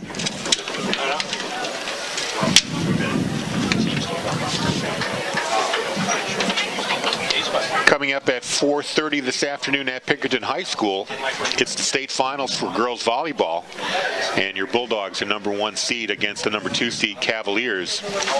And again, that game is going to be broadcast on NFHS networks. It is a subscription. You'll have to pay for the pay-per-view, but the game will be available on that website. Similarly, tomorrow, the girls varsity soccer team will take on the BG Cardinals, the #1 seed, at 5:30 p.m. at Exeter High School. If you're in the area and can make it out, certainly get out there and enjoy the game. Root on the Bulldogs. If you're not, same story with that game. It will be broadcast on NFHS network. So you can tune in and catch that game tomorrow evening at 5:30. And we are getting ready to kick off here. Moss tees the ball up for the Exeter Blue Hawks. You got Taliaferro and Snow deep for the Bedford Bulldogs. And Moss puts his leg into the kick. Snow picks it up at the 15-yard line, running forward. He gets it to the 32, and that's where Bedford will pick up. So we'll bring you action here as the Bulldog offense takes to the field. Joe Michael will run the show, starting on their own 32-yard line. Not a time to panic yet. They have the whole half to make up an 8-point deficit. That's a one-score game right here. You get 6 and a 2-point conversion, and you're tied right here. So Coach Matthews gives direction. Joe Michael comes to the line. Slot right, wing right, Henry Sean. McAuliffe is tight left. Spears in the backfield. Excuse me, that's Irwin in the backfield. Michael takes a snap, comes to the left-hand side, rushes out beyond the left-hand end, gets up to the 38-yard line. On a solid gain on first down. Yeah, Irwin had a great block here. Opened it up. It kicks out the cornerback coming in from that outside position. Ethan Moss coming up to try to take that tackle on, but Michael cut back inside for a 7-yard gain. Pushed out to the 39-yard line. So he's got 3 yards to go for a first down here. They come back out, wing right and left. Grudinskis is tight in a flexed position on the left-hand side, and then they motion to a familiar 2-wide set. Michael takes the snap, hands it off. Russell Irwin up the middle. He's got some room. Bounces it out for about a 15-yard gain. Looked like one of the linemen might have flinched early, but they don't call it. And they get out. It looked like the ball came back. Some of the offensive linemen started when the ball was snapped, and some paused a little bit. So it did look awkward at the snap, but it was legal, and Irwin gets a great positive yardage gain. Yeah, what looked like a short yardage play turns into a big gainer all the way into Exeter territory. They mark him at the Exeter 49-yard line. So 1st and 10, Michael brings the offense to the line of scrimmage again. 2-wide set. Irwin behind him. He turns, play action, dodges a defender, and he's getting out to the left-hand side. And there's that athleticism for Michael as he gets forward for a 9-yard gain. Amazing cuts to avoid a sack. Yeah, he made 2 defenders look foolish there. One in the backfield and the second one right there. Moves like Jagger. Moves like Jagger. And the stone was rolling there as he got forward for 9 yards. Second and short. Let's see if he takes a shot down the field. Love to see them open up their passing game, as they haven't really taken many shots deep. Last time they had a lot of success with Cal McAuliffe dragging over the middle from his tight end position. So we'll see if Michael rolls out to the right and hits McAuliffe over the middle. McAuliffe will shift now. Michael has Hendershot to his right, Irwin right behind him. Swing pass out to the right-hand side. Gradinskis receives it, gets upfield, and he will have a first down, but he is tackled at a 35-yard line, so they'll move the sticks. First down, Bulldogs. Yeah, Gradinskis tried to get away from Josh Attar, number 9, who grabbed him by the leg and kind of wishboned him, slowed him down enough for the rest of the Blue Hawk defenders to catch up and make the play. But it is a first down at the 35-yard line. We do have a score from Londonderry at the half. The Lancers lead the Astros 20-7. Londonderry, a tough team all year, leading their rival Pinkerton Astros. Just under 9 minutes to go here in the third quarter. Bedford trails 14-6. Michael takes the ball, comes up the middle, down at about the 33-yard line, so forward ahead for 6 or 7 yards. Yeah, he froze the defense there by faking the handoff to Sphere, then took off up the middle. That's some misdirection. They keep it in Michael's hands and get him right up the middle. Was looking for a sustained drive here for the Bulldogs in the opening possession of the third quarter. They've chewed off just about 4 minutes now. Michael comes to the line. Slot left, wide right. Tight right is McAuliffe. Sphere is to Michael's left. McAuliffe switches from tight right to tight left in motion. Michael takes a snap, gives it to Sphere off the right-hand side. He gets stabbed up. The ball's on the ground. And the side judge from the far side seems to be indicating the player was down by contact, but that seems a little premature as we look at that replay. It seems like that ball could have come out, but it will be Bulldogs football. Not sure if they recovered it or if they called forward progress there, but it will be third down and 4 for the Bulldogs on the 28.5 yard line. 28.5, and it looks like the Bulldogs have gotten a couple of pretty positive calls here from the officials. Of course, that tough play in the third quarter did not go their way, but they have seen some balls bouncing luckily their way. Michael takes a snap here, play action to Irwin. Ball is out to the left flat and it's incomplete. Intended for Hendershot. I got to see the replay, but number 14, Brady Martino, might have gotten a hand on it. Knocked it out of the hands of Hendershot just as he tried to make the reception. And it's 4 down territory here as the Bulldog offense stays on the field.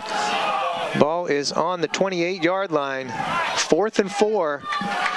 So key play here early in second half action as the Bulldogs look to equalize a 14-6 deficit. It's already a key 4th down play here early in the second half. They need to keep this drive alive in order to tie the game up. McAuliffe's tight right, slot left, wing left. Michael in the gun, takes the snap, gets out to the right-hand side. They get up the field, and they look like they might have stopped him short of the first down. It's going to depend on the spot here. I believe he needed to make the 25-yard line and did not. So the official does signal a turnover on downs. And Exeter will take over on their own 26-yard line. Yeah, Exeter wasn't fooled on that play. They had defenders in their spots, and they were able to get Michael down before he reached the 25-yard line. So tried to get an athlete out in space. They did get it, but they were well defended. So Evan Pafford takes the Blue Hawk offense out to the field. You give it to the second man through off the left-hand side, and he is wrapped up on the far side by Finn O'Neill coming up to make the tackle. Yeah, Weberg with the ball carry there, picks up about half a yard. Weberg. I'm pretty sure it's Weberg. The Exeter team was mentioning some pronunciation last time we were out here. Weberg, I believe, is the pronunciation, and he's been a tough player all game. Exeter comes out. Too tight. Too tight. Wing right. Two backs in the backfield behind Pafford. Offset to the left side. Pafford takes the snap. It comes right up the middle. And they sniff it out pretty quickly. Big boys up front, led by Parker Bromley, making a good stick on second down. And it's going to be 3rd and long. Yeah, it's what it's like running into a brick wall. This big boy right up there in the middle. Jake Baza was right there too. Well, they give him another yard here. They're going to call it a 3rd and 7 at the 29-yard line. Need to make it out to the 36-yard line for a first down. 3rd and 7, just under 6 minutes to go here in the third quarter. Bedford needs to stop. Blue Hawks come out too tight, wing formation. Pafford under center. Takes a snap, spins. He's booting out to the left-hand side, looks for receivers, doesn't see anybody, tucks it and goes, and he's got the first down. I think he's got it. He's going to be short. He's got it, Harry, by at least 2 yards. Oh, you're right. Gets out to the 38-yard line. He's going to move the chains. You are right. Good stick on that far sideline as he buried his shoulder into the defender making the tackle. Got a head of steam going, and they will move the chains. 1st and 10. Blue Hawks on that far hash. T formation again, Pafford under center. Too tight. Pafford takes the snap, pivots out. Weberg off the left-hand side, gets forward for a solid first down run up to the 44-yard line. Yeah, 6-yard carry there by Weberg. Nothing fancy, just to cut up the middle. And that's that steady and methodical approach by the Blue Hawk offense. 3 yards in a cloud of dust, and they've seen success with it. A few pass plays mixed in here and there, as we talked about at the start of the broadcast. You know, the Blue Hawks don't mind taking it out to 3rd down. The longer they can keep the Bedford defense out there, wear them down. As long as they convert. Pafford under center, too tight, wing behind him, T behind him. Pivots out to the right side. Off the right side is Layton, and he gets forward for about a 10-yard gain and moves the sticks again. Into Bedford territory on the 48-yard line. And they will see 1st and 10.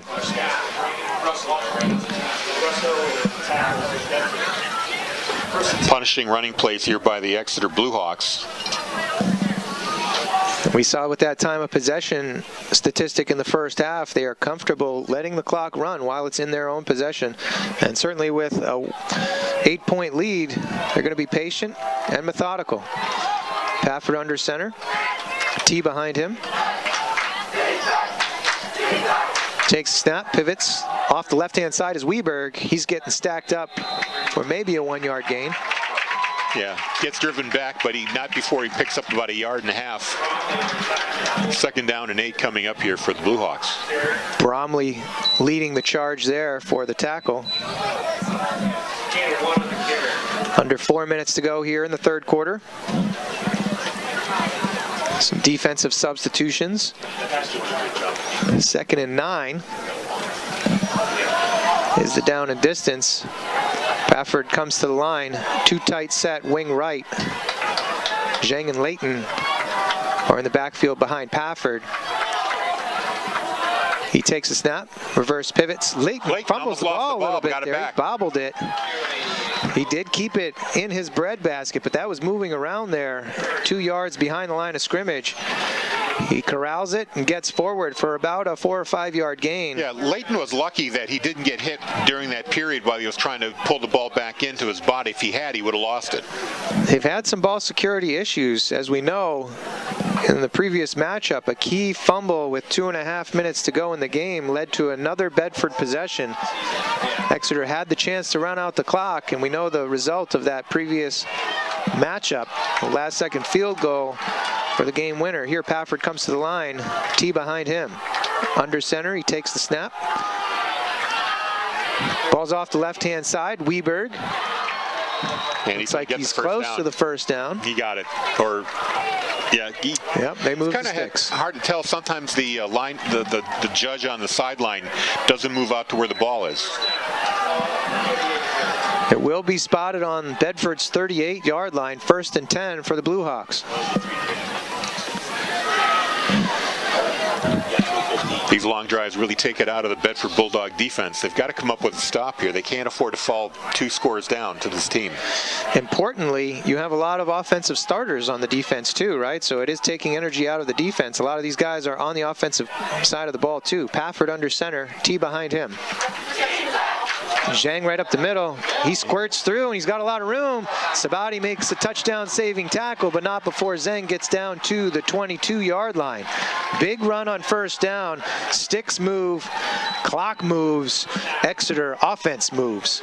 Yep, we're already under 2 minutes remaining in the third quarter. And really, there's only been 2 possessions in this whole period. Sure is. Bedford with only 4 possessions of their own in the first half. They've only had 1 so far in the third quarter. Exeter content to keep the ball and keep the clock moving. Just under a minute and a half to go here in the third quarter. Pafford with the T behind him. Under center, takes a snap, reverse pivot. Weberg off the left-hand side. He's got some room.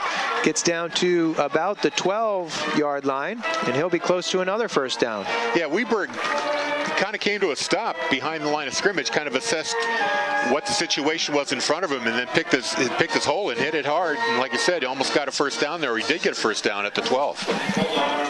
Patient run there by Weberg.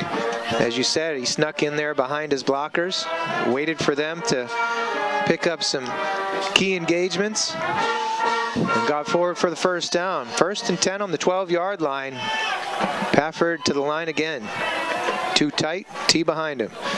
He's under center, takes a snap. Zhang up the middle again, wrapped up quickly by Tatakis. And they will have maybe a yard gain as Zhang fell forward. And that, about 30 seconds left here in the third quarter. They'll probably get one more play off before the quarter runs out. If they have 40 seconds, they may just let it run out. I'm pretty sure they're going to have to run one with the delay of game potential. Pafford under center, takes a snap, hands it off to Layton, out to the right-hand side, and he's going to be in for a touchdown. Touchdown, Exeter, 11-yard run by Layton. And the Blue Hawks go up 20-6 for now with the extra point coming.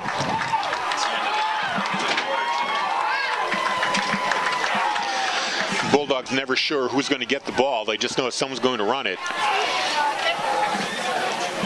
Layton takes it to the right side, gets it into the end zone. Layton's 2nd touchdown of the game. He's had a big game for the Blue Hawks. The senior doing it all here. Extra point is up and good. So the Blue Hawks take a 21-6 lead here right at the end of the third quarter. And the Bulldogs are going to have to do some work on the offensive side here. They may have to open up the offense a bit here, maybe go to the air. That is for sure, as they have a 15-point deficit with only a quarter to play and the time of possession heavily in favor of Exeter.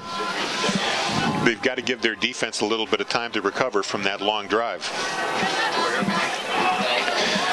Winter sports season's about to begin. If you're planning on trying out for one of the teams, you need to contact the athletic department and sign up for winter sports. Do it right away. And also, if you want to be a booster supporting the Bedford Bulldog athletic program, you can go to bbabc.net. That's the website of the Bedford Bulldogs Athletic Booster Club, and you can find out how you can get involved. One of the things they do is run the concession stands here at Bedford High Stadium and also at the gymnasium. They can always use the help, so go to bbabc.net and find out how you can get involved. Well, the Bulldogs need a spark here. They need something good, positive to go in their direction. Big play. Long run, big catch, maybe a good run back here. They need something positive to spark the energy level. Exeter certainly has the momentum as Ethan Moss is back to kick off. He approaches the ball, gets his foot into it. It is deep, and Snow will take that. Fumbles the kick initially at the 10-yard line, picks it up, gets forward now, and he's got a little bit of space out to the 28-yard line. 29 is where it's going to be spotted. So the Bulldogs will take over on their own 29 on their second possession here in the second half. Leo Zeng was the Exeter Blue Hawk player that brought him down at the 29-yard line. They've got the entire fourth quarter in front of them. They need to get 2 scores plus 2-point conversion to tie. Leo Zeng, small in stature, as he is 5'6" on the roster, but he's had a big impact on this game. Several big runs right up the middle, contributing on the offensive side, and there again on the special teams. Michael comes to the line. Slot left, wing left. Sphere is offset to the right. Michael takes the snap out of the gun, fakes the Sphere, gets it to McAuliffe, quick off the right-hand side, and they're forward for an 8-yard gain. And that's the kind of thing the Bulldogs need to do here. They really didn't open up their passing game much. The quick out, pick up 7-8 yards at a trot. That's going to be something that's going to work to their favor here. Because trying to run against this Exeter defense I think it's kind of a losing proposition at this point. It sure is. And Bedford's had some success with their passing game all year. 2 receivers set, 2 backs in the backfield. Michael takes a snap, hands off to Snow. He's off the right-hand side and forward for maybe a 1-yard gain. Going to be very close. And that was a great play there by number 7, Aiden McGinley. Sphere was the one who had to block him, and he just shook him off and was able to make the tackle right there, short of the first down, so it's 3rd and 1. 3rd and 1, need to get to the 39-yard line to move the sticks. I have to imagine this is 4 down territory anyway. They need a score out of this possession, so I do not foresee a punt, despite the outcome of this play. Michael comes to the line, directs some traffic. Snow is on the wing left, slot left too, Sphere is offset left. Michael takes a snap, gets up the middle, and he'll have a first down.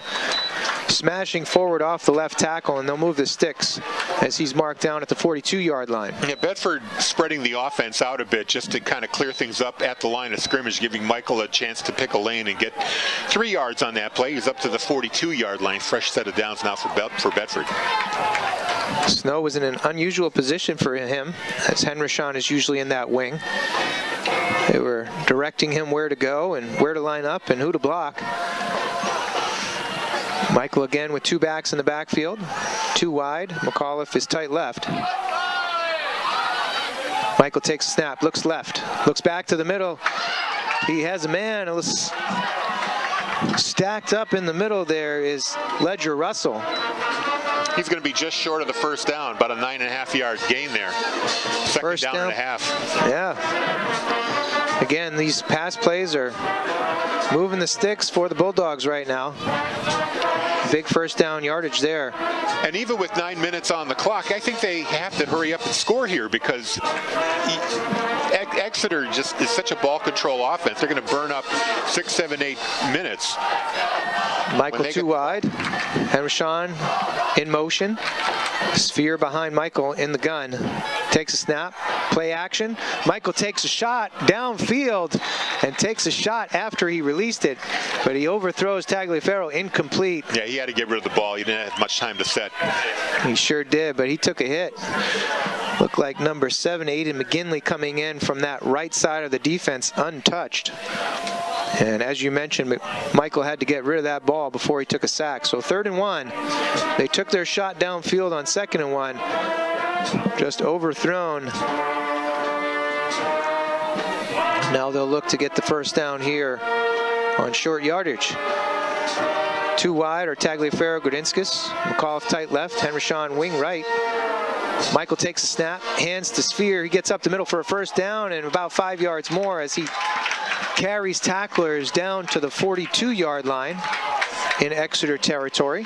You know, my heart kind of jumped a little bit because Sphere paused right at the line of scrimmage or just before it, again looking for his lane, which he found. But I got a little worried if he, you know, when you lose your momentum, because all he needed was a half a yard. If he had paused there just to get a better lane, he might have got hit and fell short. Kept his momentum though.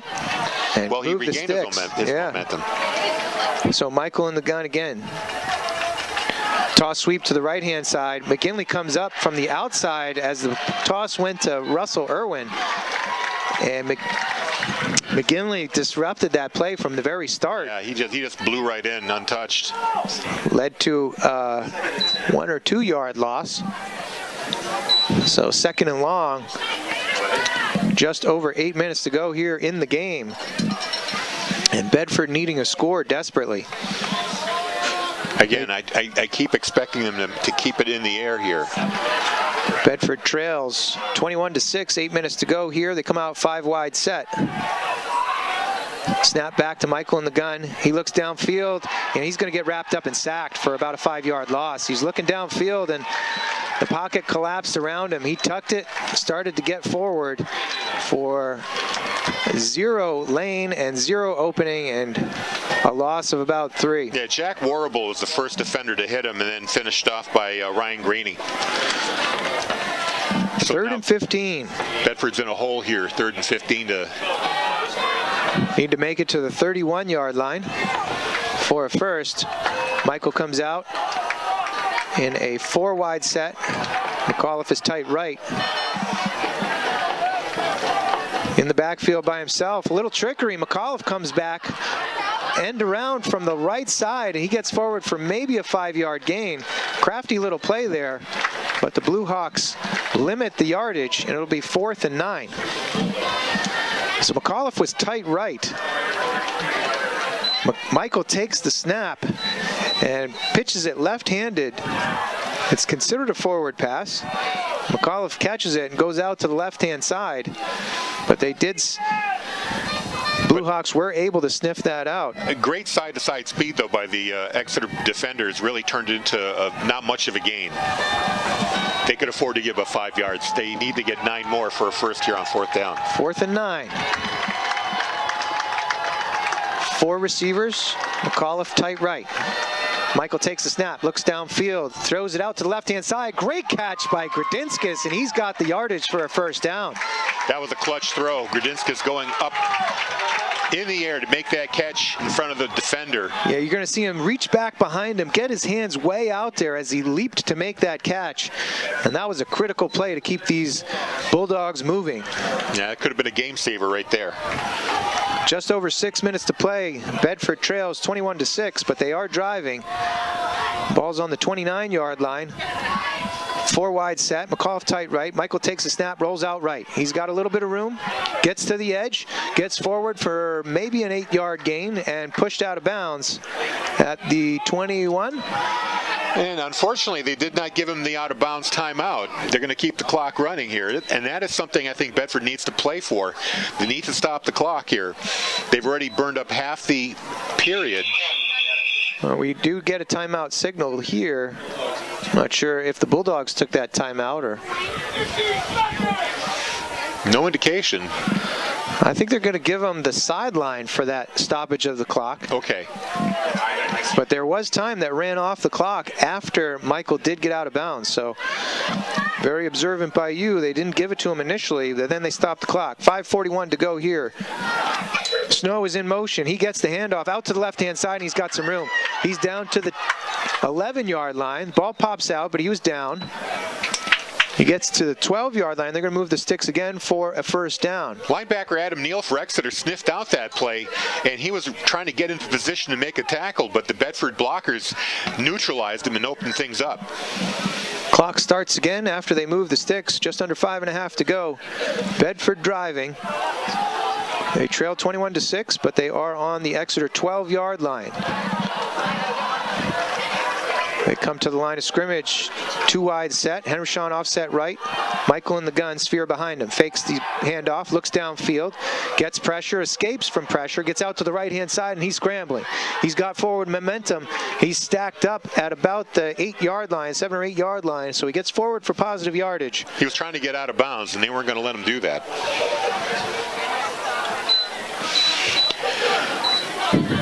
So ball is spotted on the 7, maybe 7.5-yard line. Second down and about 5.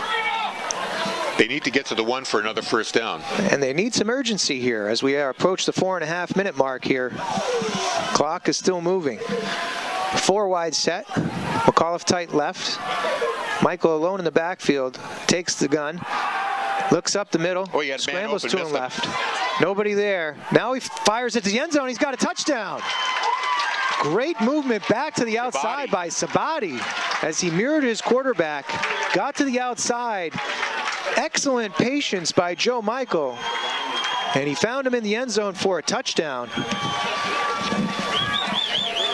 And that's exactly what the Bulldogs needed. And now they're going to need to clamp down on defense. You know, he had McAuliffe open up early, and I don't know if Michael saw him or he just didn't feel like he was in a position to make that throw. Luckily, Shabati got open there and pulled it down.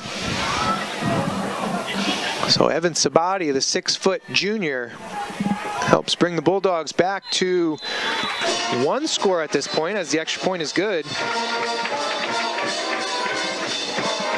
It is 21-13, 4 minutes and 17 seconds to go here in the game. Exeter holds an 8-point lead, and they will receive the kickoff here. Well, you've got 3 timeouts. What do you do here? Do you kick the onside at this point, or do you kick it away and try to stop them on 1 series?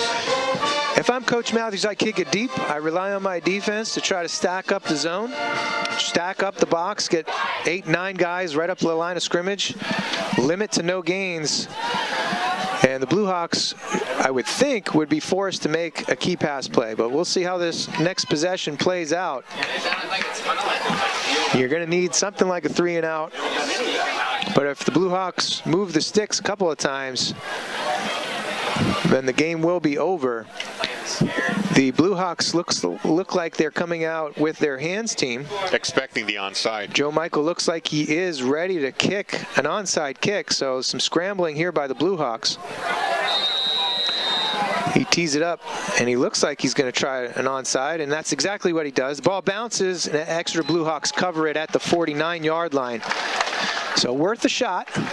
That was covered by Weberg, number 33. Again, we've been calling his name all afternoon. So the Blue Hawks take over on their own 49-yard line. I think that was worth doing because you have 4:16 left to go. It doesn't matter whether you got to stop them either way, and whether they're on the 49-yard line or on the 29-yard line, they still have to get them to go 3-and-out here. They sure do. Exeter comes to the line of scrimmage. T formation, Pafford under center, 2 tights. Reverse pivots out, hands it off to Weberg. He gets forward for about a 5-yard gain. Down to the Bedford 46-yard line. Coach Matthews takes a timeout for the Bulldogs. Colin Chadney was the first one to try to make a tackle, and I can see that they're clawing at the ball. They're hoping to cause another turnover here. Yeah, hoping for that key turnover, another miracle moment like they witnessed out in Exeter. 4:08 left here in the game. Out in Londonderry, the Lancers at a field goal. They're now leading 23-7 with 6 minutes to play in the third quarter. Pinkerton. Coach Lausanne is probably pretty pleased about that. This is a fairly quick-moving game, and everybody here will have a chance to get out to Pinkerton Academy at 4:30 to catch the volleyball final between number 1 Bedford and number 2 Hollis Brookline. We hope you make it out and cheer on our Bulldogs, who had a phenomenal season. Sure did. I didn't check the playoff results, but they only allowed 1 match to go to the other team. They had an amazing string of 3-0 contests. The Bulldogs football team is going to need something amazing here. 4:08 left to go in the game. Pafford comes to the line of scrimmage. T behind him, under center for the Exeter offense. They take the snap, reverse pivot. They give it to Layton. He goes to the right-hand side. Gets stacked up at the line of scrimmage, maybe a yard gain. Timeout Bedford, preserving the clock, and only 7 seconds tick off on that play. 3rd and 5. If Exeter follows the form they've had all game, on this 3rd and long, you're going to see Pafford roll out. He may keep the ball and run with it, but I think you're going to see him run out of the T formation, RPO, hang on to the ball, and then roll out to his right side. That run-pass option for the athlete Pafford. Getting him into space has been successful. I'm hoping the Bulldogs remember that. They expect that RPO. Hey, So Coach. for 3rd and 5. Harry Kozlowski's trying to play assistant coach up here in the booth. I'm not sure if Coach Matthews heard him or not, but He did hear me on the onside, though. he did. He did. So crucial 3rd down play here. Pafford will have Layton wing left, Weberg and Zeng behind him. Maintain your discipline and don't jump offside. Pafford under center. Takes a snap, toss sweep to Zeng. Zeng gets to the left side. All He's right. stacked up. Finn O'Neill comes up to make the tackle as they try to toss sweep to the right-hand side. And Zeng is dragged down at the 46-yard line. Bedford quickly takes a timeout. No gain on the play, so it'll be 4th and 5. Zeng is slow to get up. Yeah, he got kind of pulled down by the neck. He might have turned something on the way down. Awkward tackle. He gets up gingerly, looks like on his left leg. Back to the replay. Pafford quickly out to Zeng. Tried to get to the edge, but O'Neill, outstanding play up from the secondary, makes contact behind the line of scrimmage and drops Zeng for no gain. 4th and 5. 3 minutes, 54 seconds to go. The timeout will help them set up their strategy. I can't imagine the Blue Hawks would try to go for this. You got to punt them deep and make them go, the length of the field to try for an equalizing touchdown and 2-point conversion. So you have no timeouts left for the Bulldogs. Trail by 8, just under 4 to go. Gradinskis and Tagliaferro will be deep to receive this punt. Exeter comes out. Layton is fading back to punt the ball, so they will seemingly kick it away.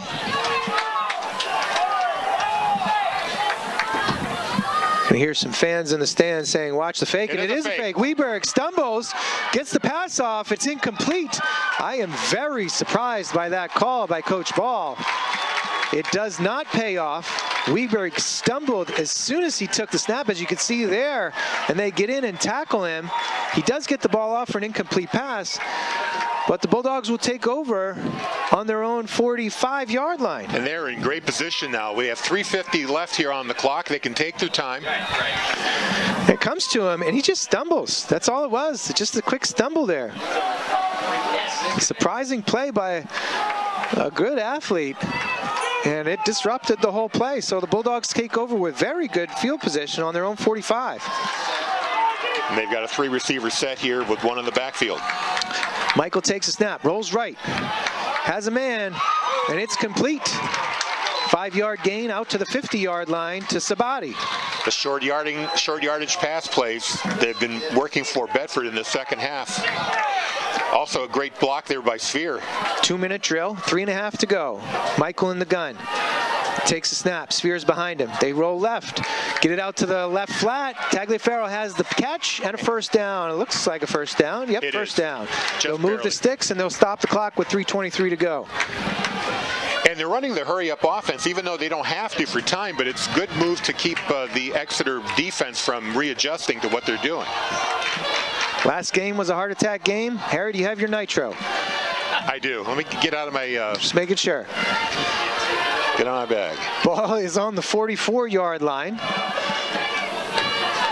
Exeter backing into their own end. Bulldogs looking to drive in their 2-minute offense. Looking to tie this game with a touchdown and an extra 2-point conversion. Michael's alone in the backfield. Takes the snap. Looks right. Ball downfield deep to Tagliaferro. And he's led out of bounds. Even if Tagliaferro caught that, he would have been 2 or 3 yards out of bounds. Yeah, he had beaten his man, but the throw was out of bounds. It wouldn't have counted either way. Did have a half a step or so. Worth taking a shot downfield, but it is incomplete. 2nd and 10. On the Blue Hawks 44.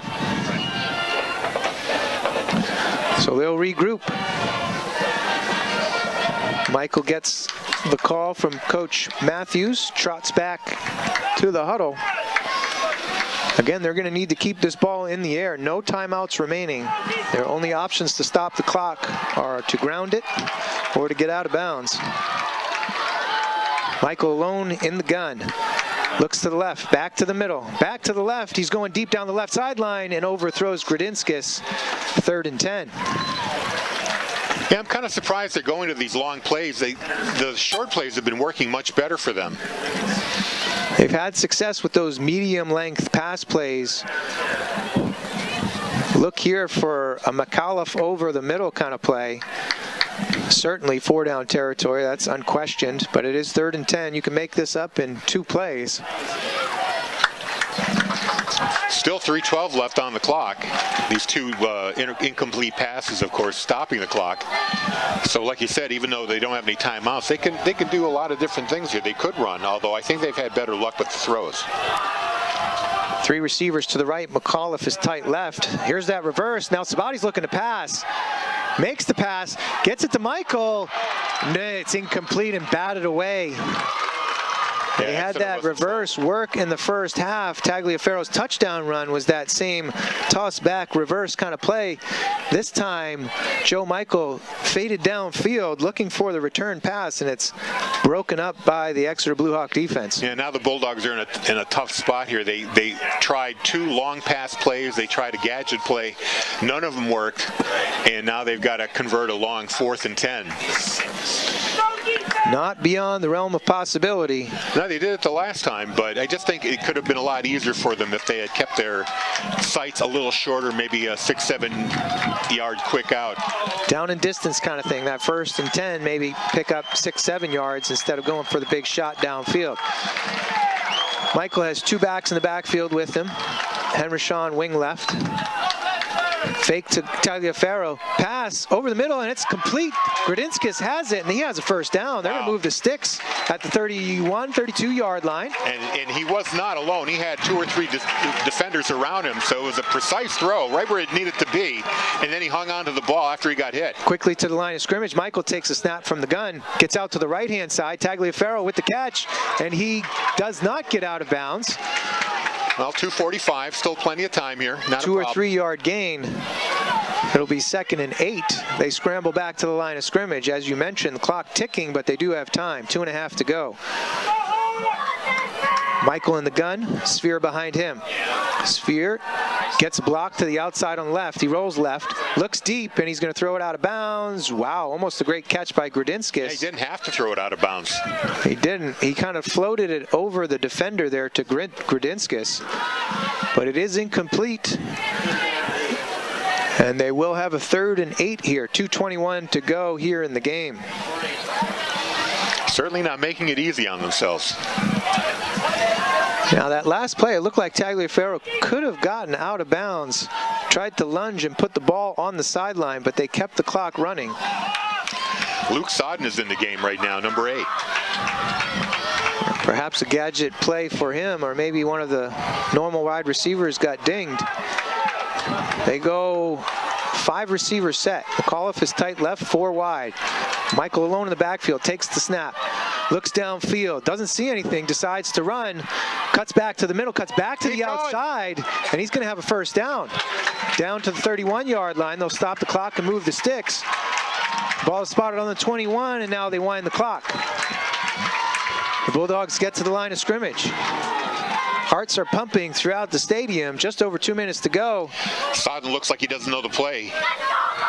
Grodinskis gets into position, split wide right.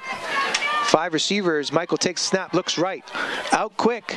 They get it to Soden. Soden does get the catch and gets out of bounds at the 16-yard line. That ball looked dangerously close to the turf, but they give him the catch. And he does get out of bounds, so we have a 2nd and 5. Maybe Soden was playing possum when he was making that gesture, like, what's the play, what's the play? What am I supposed to do? Run a 5-yard out, okay, and catch the ball, get out of bounds. How about that? And he did. So 1:51 to play here at the 16-yard line, 2nd and 5. Another heart-stopping finish of this game. Sure is. Bedford trails 21-13, looking to score here and convert a 2-point conversion. Michael takes the snap, looks up the middle. Now he scrambles. Shirt tail is ripped, but he gets forward and out of bounds, and it looks like he'll have a first down at about the 8-yard line. His shirt was held and ripped as he scrambled out from the backfield.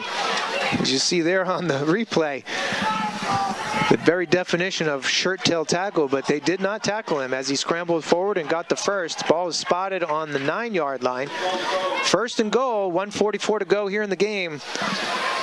Bedford trails 21-13, but are threatening.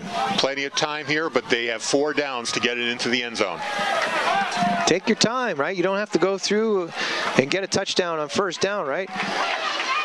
No, but I would still keep it in the air. Sure. And They've that's been having a lot of success here against this defense. Likely do that.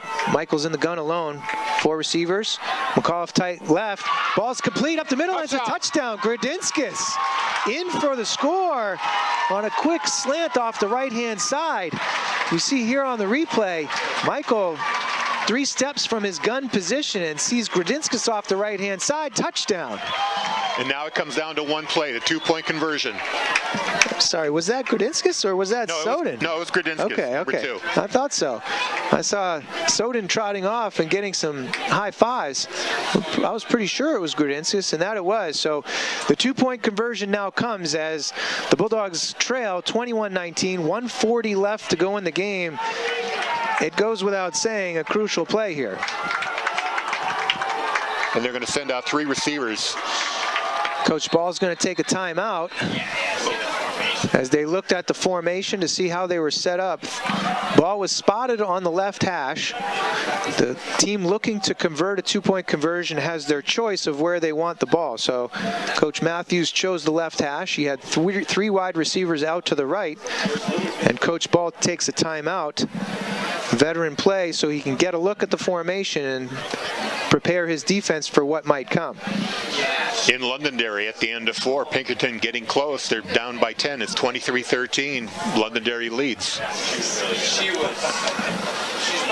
4 wide. Michael alone in the backfield takes the snap. Of the broadcast, we expected a battle, and that's what we're getting. And you were looking at the NHIA overtime rules here. Did you happen to remember what it said? What happens when we go into overtime? I certainly do. It is the 10-yard overtime procedure. So the offensive team would get the ball at the 10-yard line and head in. Before we get to that point in describing those details, we have a crucial 2-point conversion coming up here as Bedford retakes the field with their offense. And you can hear the crowd. Michael's in the gun. 2 wide receivers out to the right. Henryshawn is stacked to the right wing. Michael takes a snap, goes to the right. Rolls out, looks for a pass, into the end zone, he's got it! Grodinskis, it's good, and this game is tied. Grodinskis patiently moves out of the way of the defenders.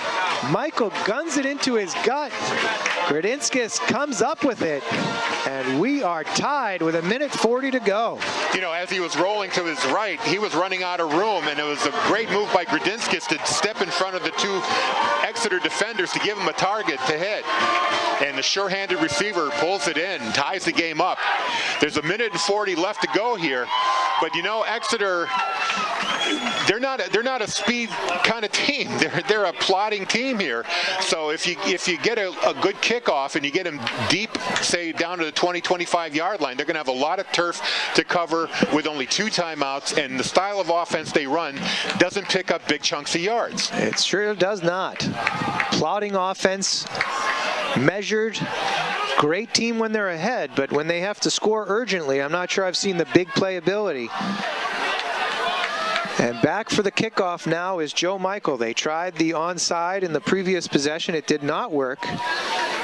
Exeter tried a fake punt to keep things going and gave up ball position, and it ended up costing them. Michael will kick. He kicks solidly to the right-hand side. It will go out of bounds. So they do give up some field position here on kicking it out of bounds. That is a penalty. Not sure that was the best choice.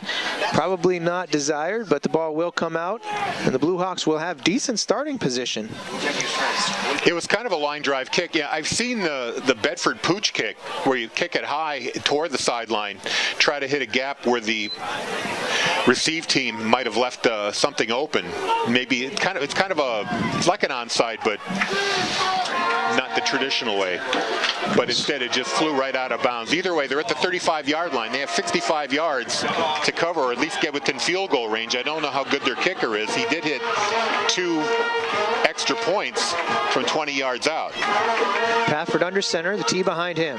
Pivots out, handoff, right side. Stacked up at the line of scrimmage is number 2, Layton.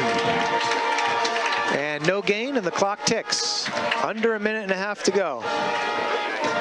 I don't think Exeter's playing for regulation. I think we're going to try to take it overtime here. Got to stay on your feet, though, here, on your toes, as they could try one of these play actions, getting downfield, trying to fool the Bedford defense.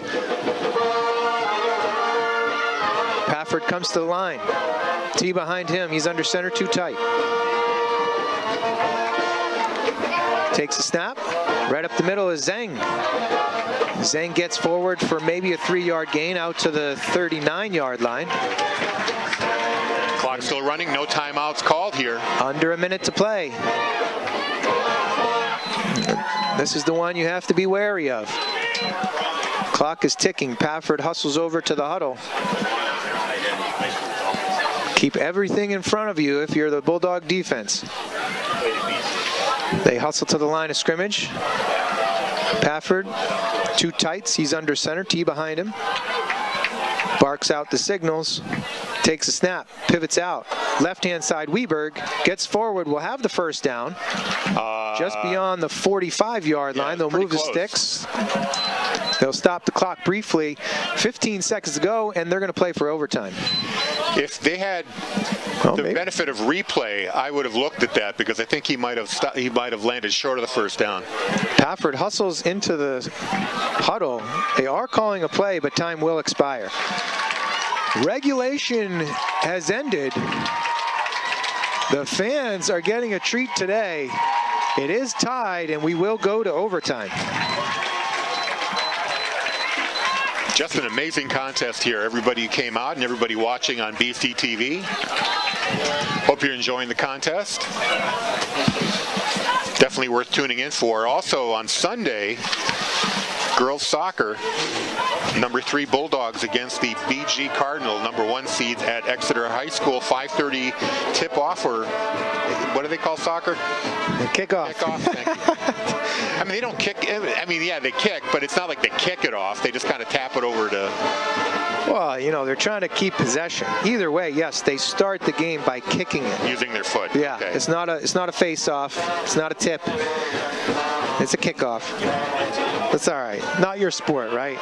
Never you like, was. you know, sharp thingies on your feet and skating around on slippery stuff. Yep. Anyway, it's going to be on the NFHS network tomorrow at 5:30 if you don't want to make the ride out to Exeter. Should be good weather tomorrow. So we do have the overtime here coming up. Visiting team can call the coin toss. It is the 10-yard overtime procedure, so each offensive team will start at the 10-yard line going in. The team that wins the toss can choose either offense or defense. frequently you like to go second to know what you have to do. If your defense comes up with a stop or a turnover, you know you just need to kick a field goal to win. So you like to have that idea of what you need to do. And the teams will alternate. So even if the first team with offensive possession does score, the second team or the defending team gets a chance to respond. And I love it. When Jack Edwards for the Bruins says, "How's your entertainment level?" Pretty high. Pretty high. 3-minute intermission here. Teams will go back out to center field for the coin toss. You're getting some extra entertainment today, both from the band and certainly from the field. The sun's getting pretty low here. I wonder if that's going to be an impact on which side they're going to run the plays from. Good question. Do you want to be looking into that sun or away from it? They do have the choice of choosing one end or the other. So the winner of the toss could choose offense or defense, or choose end of the field where the ball will be put into play. We've seen the last excitement happening to our right here in the press box in the somewhat shadowed end of Bedford High School field here. And there's little, if any, wind here, so that's not a factor today. I'm guessing they will want to go right, as the receivers would be looking back away from the sun. However, it's tougher for your quarterback to look downfield and find an open receiver, so I'm not sure if it'll have much to do with what they choose. Wind has been very calm on this beautiful fall day. We do see some short sleeves out here today as it's hovering in the low to mid 50s. Waking up this morning, it was in the high 20s, though. I know, Harry, you were excited for the winter to come. I got my long johns on. We're ready for the coin flip on the Big B at the middle of the field. Captains meet at midfield. I'm sure they are reviewing overtime regulation rules and the approach to how this game will be decided.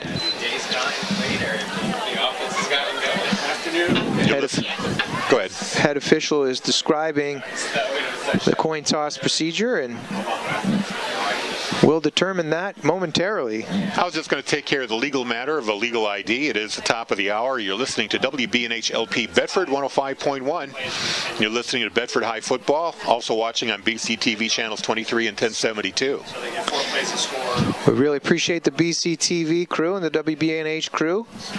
Bill Jennings on the camera here, George Cox helping with production, Dale Bird back in the studio helping with the replays. Hopefully we've been able to provide some entertainment here on this Saturday afternoon. We did not see how that coin toss ended up, but we will see shortly as to who will take the offensive side first. Well, they indicated they went to the Bedford side and pointed toward the right end zone. Okay, so I am assuming that Bedford will be first and they're going to be at the right end zone. We are marching down to the right side where those shadows were described earlier. Ball will be spotted on the 10-yard line. Coach Matthews is discussing with Joe Michael, his starting quarterback. And as we saw throughout the season and throughout this game, Michael is an undeniable leader. I'd have to say that he is a strong contender for Player of the Year in New Hampshire. Possibly this right here will help determining that. No time on the clock, as that is irrelevant. These are not timed overtime periods. Joe Michael comes to the line, and the Bedford offense will take over. Two wide set. McAuliffe is tight right. Michael takes a snap. He tucks it under his arm and runs to the right-hand side. He's off the right-hand side and gets down to about the 2-yard line. On first down play, designed run to Michael off the right side. Yeah, great start to the possession there. Just a little bit short of the end zone. A touchdown saving play there by Exeter. So the ball is spotted just inside the 3-yard line. 2nd and 3. Michael trots back to the huddle. Gives Logan Sphere a little bit of a high five as he gets into the huddle, and I'm wondering if that's some foreshadowing. Too wide. McAuliffe's tight left. Michael takes a snap, gives it to Sphere off the right-hand side, and he's in for a touchdown. Tackled by Weberg, but not before he gained the appropriate yardage. Gradinskis gets excited and wants the crowd to do the same. The Bulldogs go up 27-21. And the job's not done here. A critical extra point coming up. 2 plays, they get into the end zone. Michael puts the tee down for the extra point on the 10-yard line. Gradinskis will hold. Hunter Descharme usually does the snap duties. Ball's back, placed up, and it is good. So 7 points here and 2 quick plays, and the extra point is tacked on. Bedford successful in the first half of overtime. Now they rely on their defense as the Blue Hawk offense will come out to the same 10-yard line and try to punch it in to tie. And if you're Exeter, what do you do here? You stick with what got you here, the heavy set, the runs, or do you try to mix things up and put it in the air? You know, if I'm Coach Ball, I'm going with 3 yards in a cloud of dust. You haven't stopped me yet. I'm going to try to hammer it right up the middle. Use my big bodies up front. That offensive line and the blocking schemes have been successful moving the ball. Why move away from it?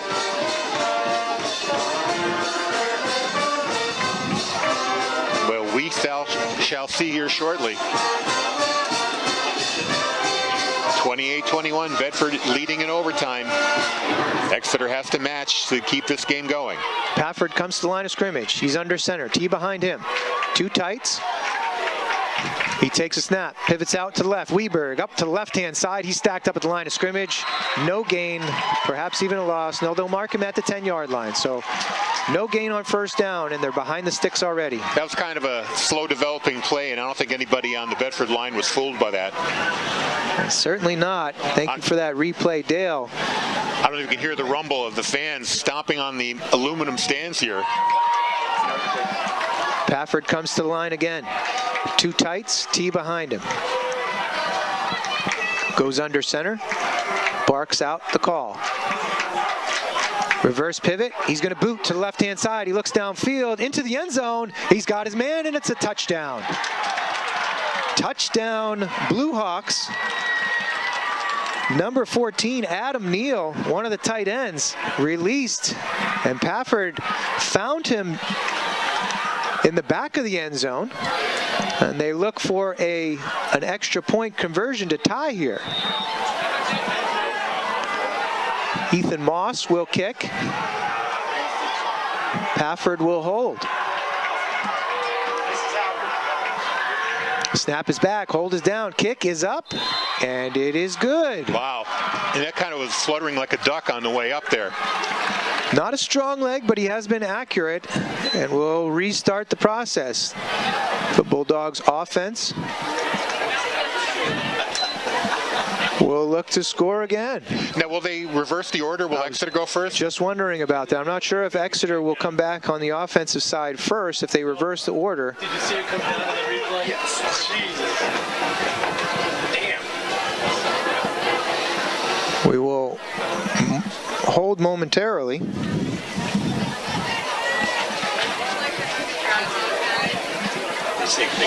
It does look like Bedford is on defense.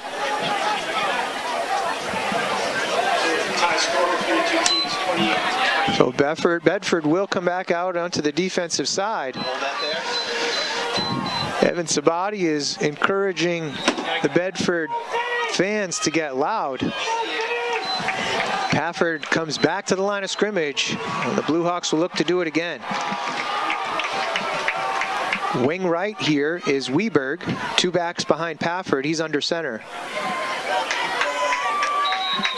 We're going to get a timeout to Bedford. Each team is allowed 1 timeout per overtime period. So that is Bedford's timeout.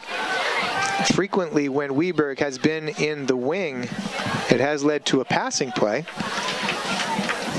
Perhaps Coach Matthews was uncomfortable with the defense that was called and wanted to take that variability off the board. Yeah. Over in Londonderry, 23-13, still the score, 5:19 to play in the game. Londonderry leads by 10. We apologize for the glare that you're seeing in the camera. Our crew is trying to help prevent any interference from this tough angle of the sun. And the finger in front of the touchdown. Uh-oh. I'm told there was a finger over the lens during the touchdown. Hopefully you guys were able to see it at home. For Exeter. Oh, for the Exeter touchdown, okay. So the Bulldogs will hunker down again on the defensive side. Pafford comes to the line of scrimmage. Weberg is in the wing right. Zeng and Layton are behind Pafford as he is under center. He takes a snap, pivots out, Zeng up the middle, and he is going to be tackled for a 2 or 3 yard gain. Pulled down at the 7-yard line. Parker Henrishon with the tackle. 2nd and goal from the 7. Londonderry actually got a safety on the last play, so they now lead 25-13 with 5:25 to play. Pafford into the huddle. Fans on the edge of their seats. Pafford up to the line of scrimmage, too tight. T behind him. He's under center. Takes a snap, reverse pivots, he's looking to pass. He's booting out to the left. Ball is up, Layton, and it's good. Touchdown. Layton is there. Almost the exact same play they ran the last time. This time it's Layton getting open instead of Adam Neal. And Exeter goes ahead 34-28. Crucial extra point to follow. Pafford will again hold for Moss.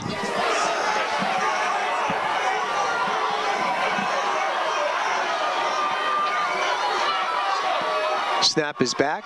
It's down. It's fluttering up, and it is good. 35-28. Exeter successful on both of their offensive possessions here in overtime. And now the Bulldog offense knows what it needs to do. And it's been interesting that they've scored both their touchdowns through the air, abandoning the run. In fact, they've had very little success running the ball in overtime.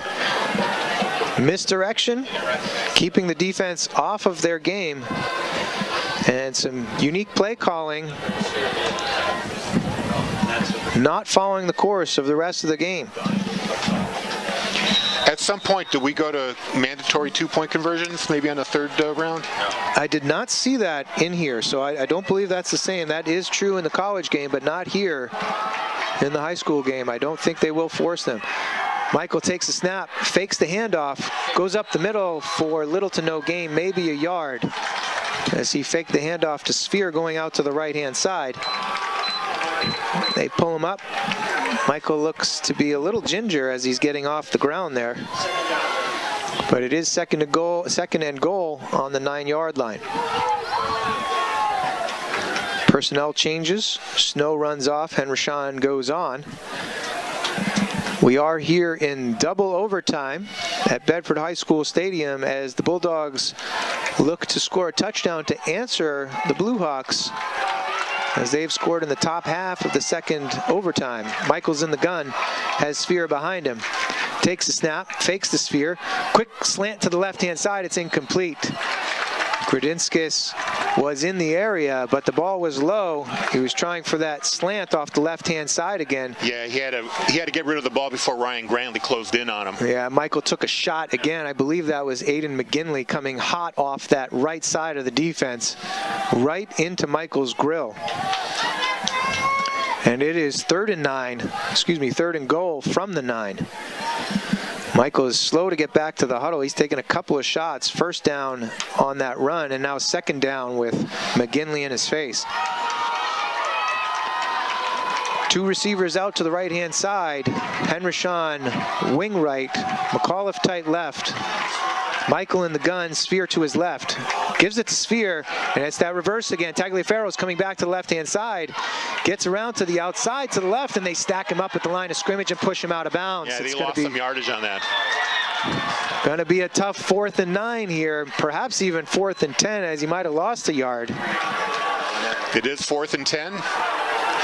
Yeah, they went to the well once too often with that double reverse. Gadget play does not work this time. And it comes down to a 10-yard play here. Michael trots back to the huddle. Both sidelines on edge. All the fans on edge.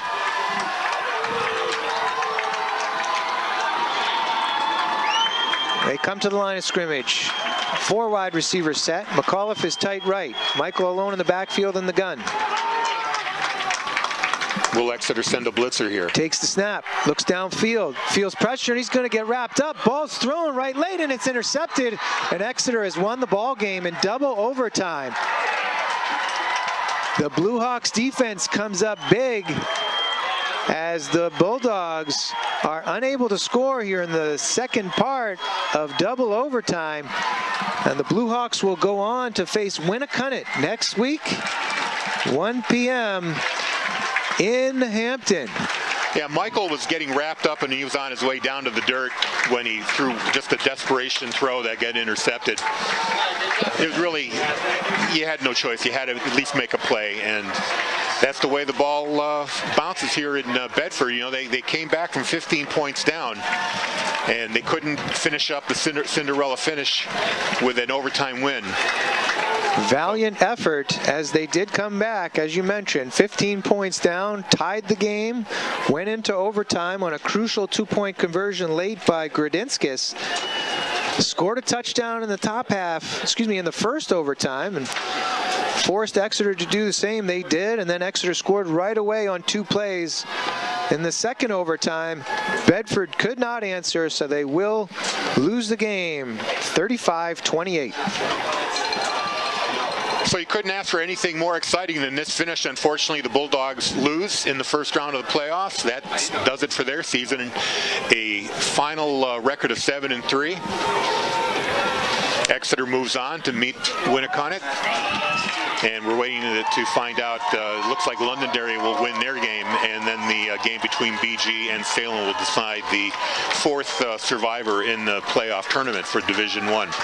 Well, Corey, thank you very much for doing the broadcast this year with us. Tremendous job as always. Basketball season will be starting in the second week of December. We hope you all tune in for that. And once again, congratulations to Coach Matthews and the Bedford Bulldogs for a successful season. Couldn't pull it out today, but you can't take anything away from the kids. They did a great job. Thank you too, Harry. Appreciate it. It's been a pleasure to be in the booth with you all season. Look forward to basketball season. Thank you again to the BCTV crew, Bill Jennings, George Cox, Dale Bird, getting this broadcast on the BCTV channels as well as WBNH. It's been a pleasure to be with you today. Congratulations to the Exeter Blue Hawks. Good luck in the next round. 35-28, the double overtime final. Exeter wins. You've been listening to Bedford Bulldogs football on BCTV and Bedford 105.1. So long, everybody.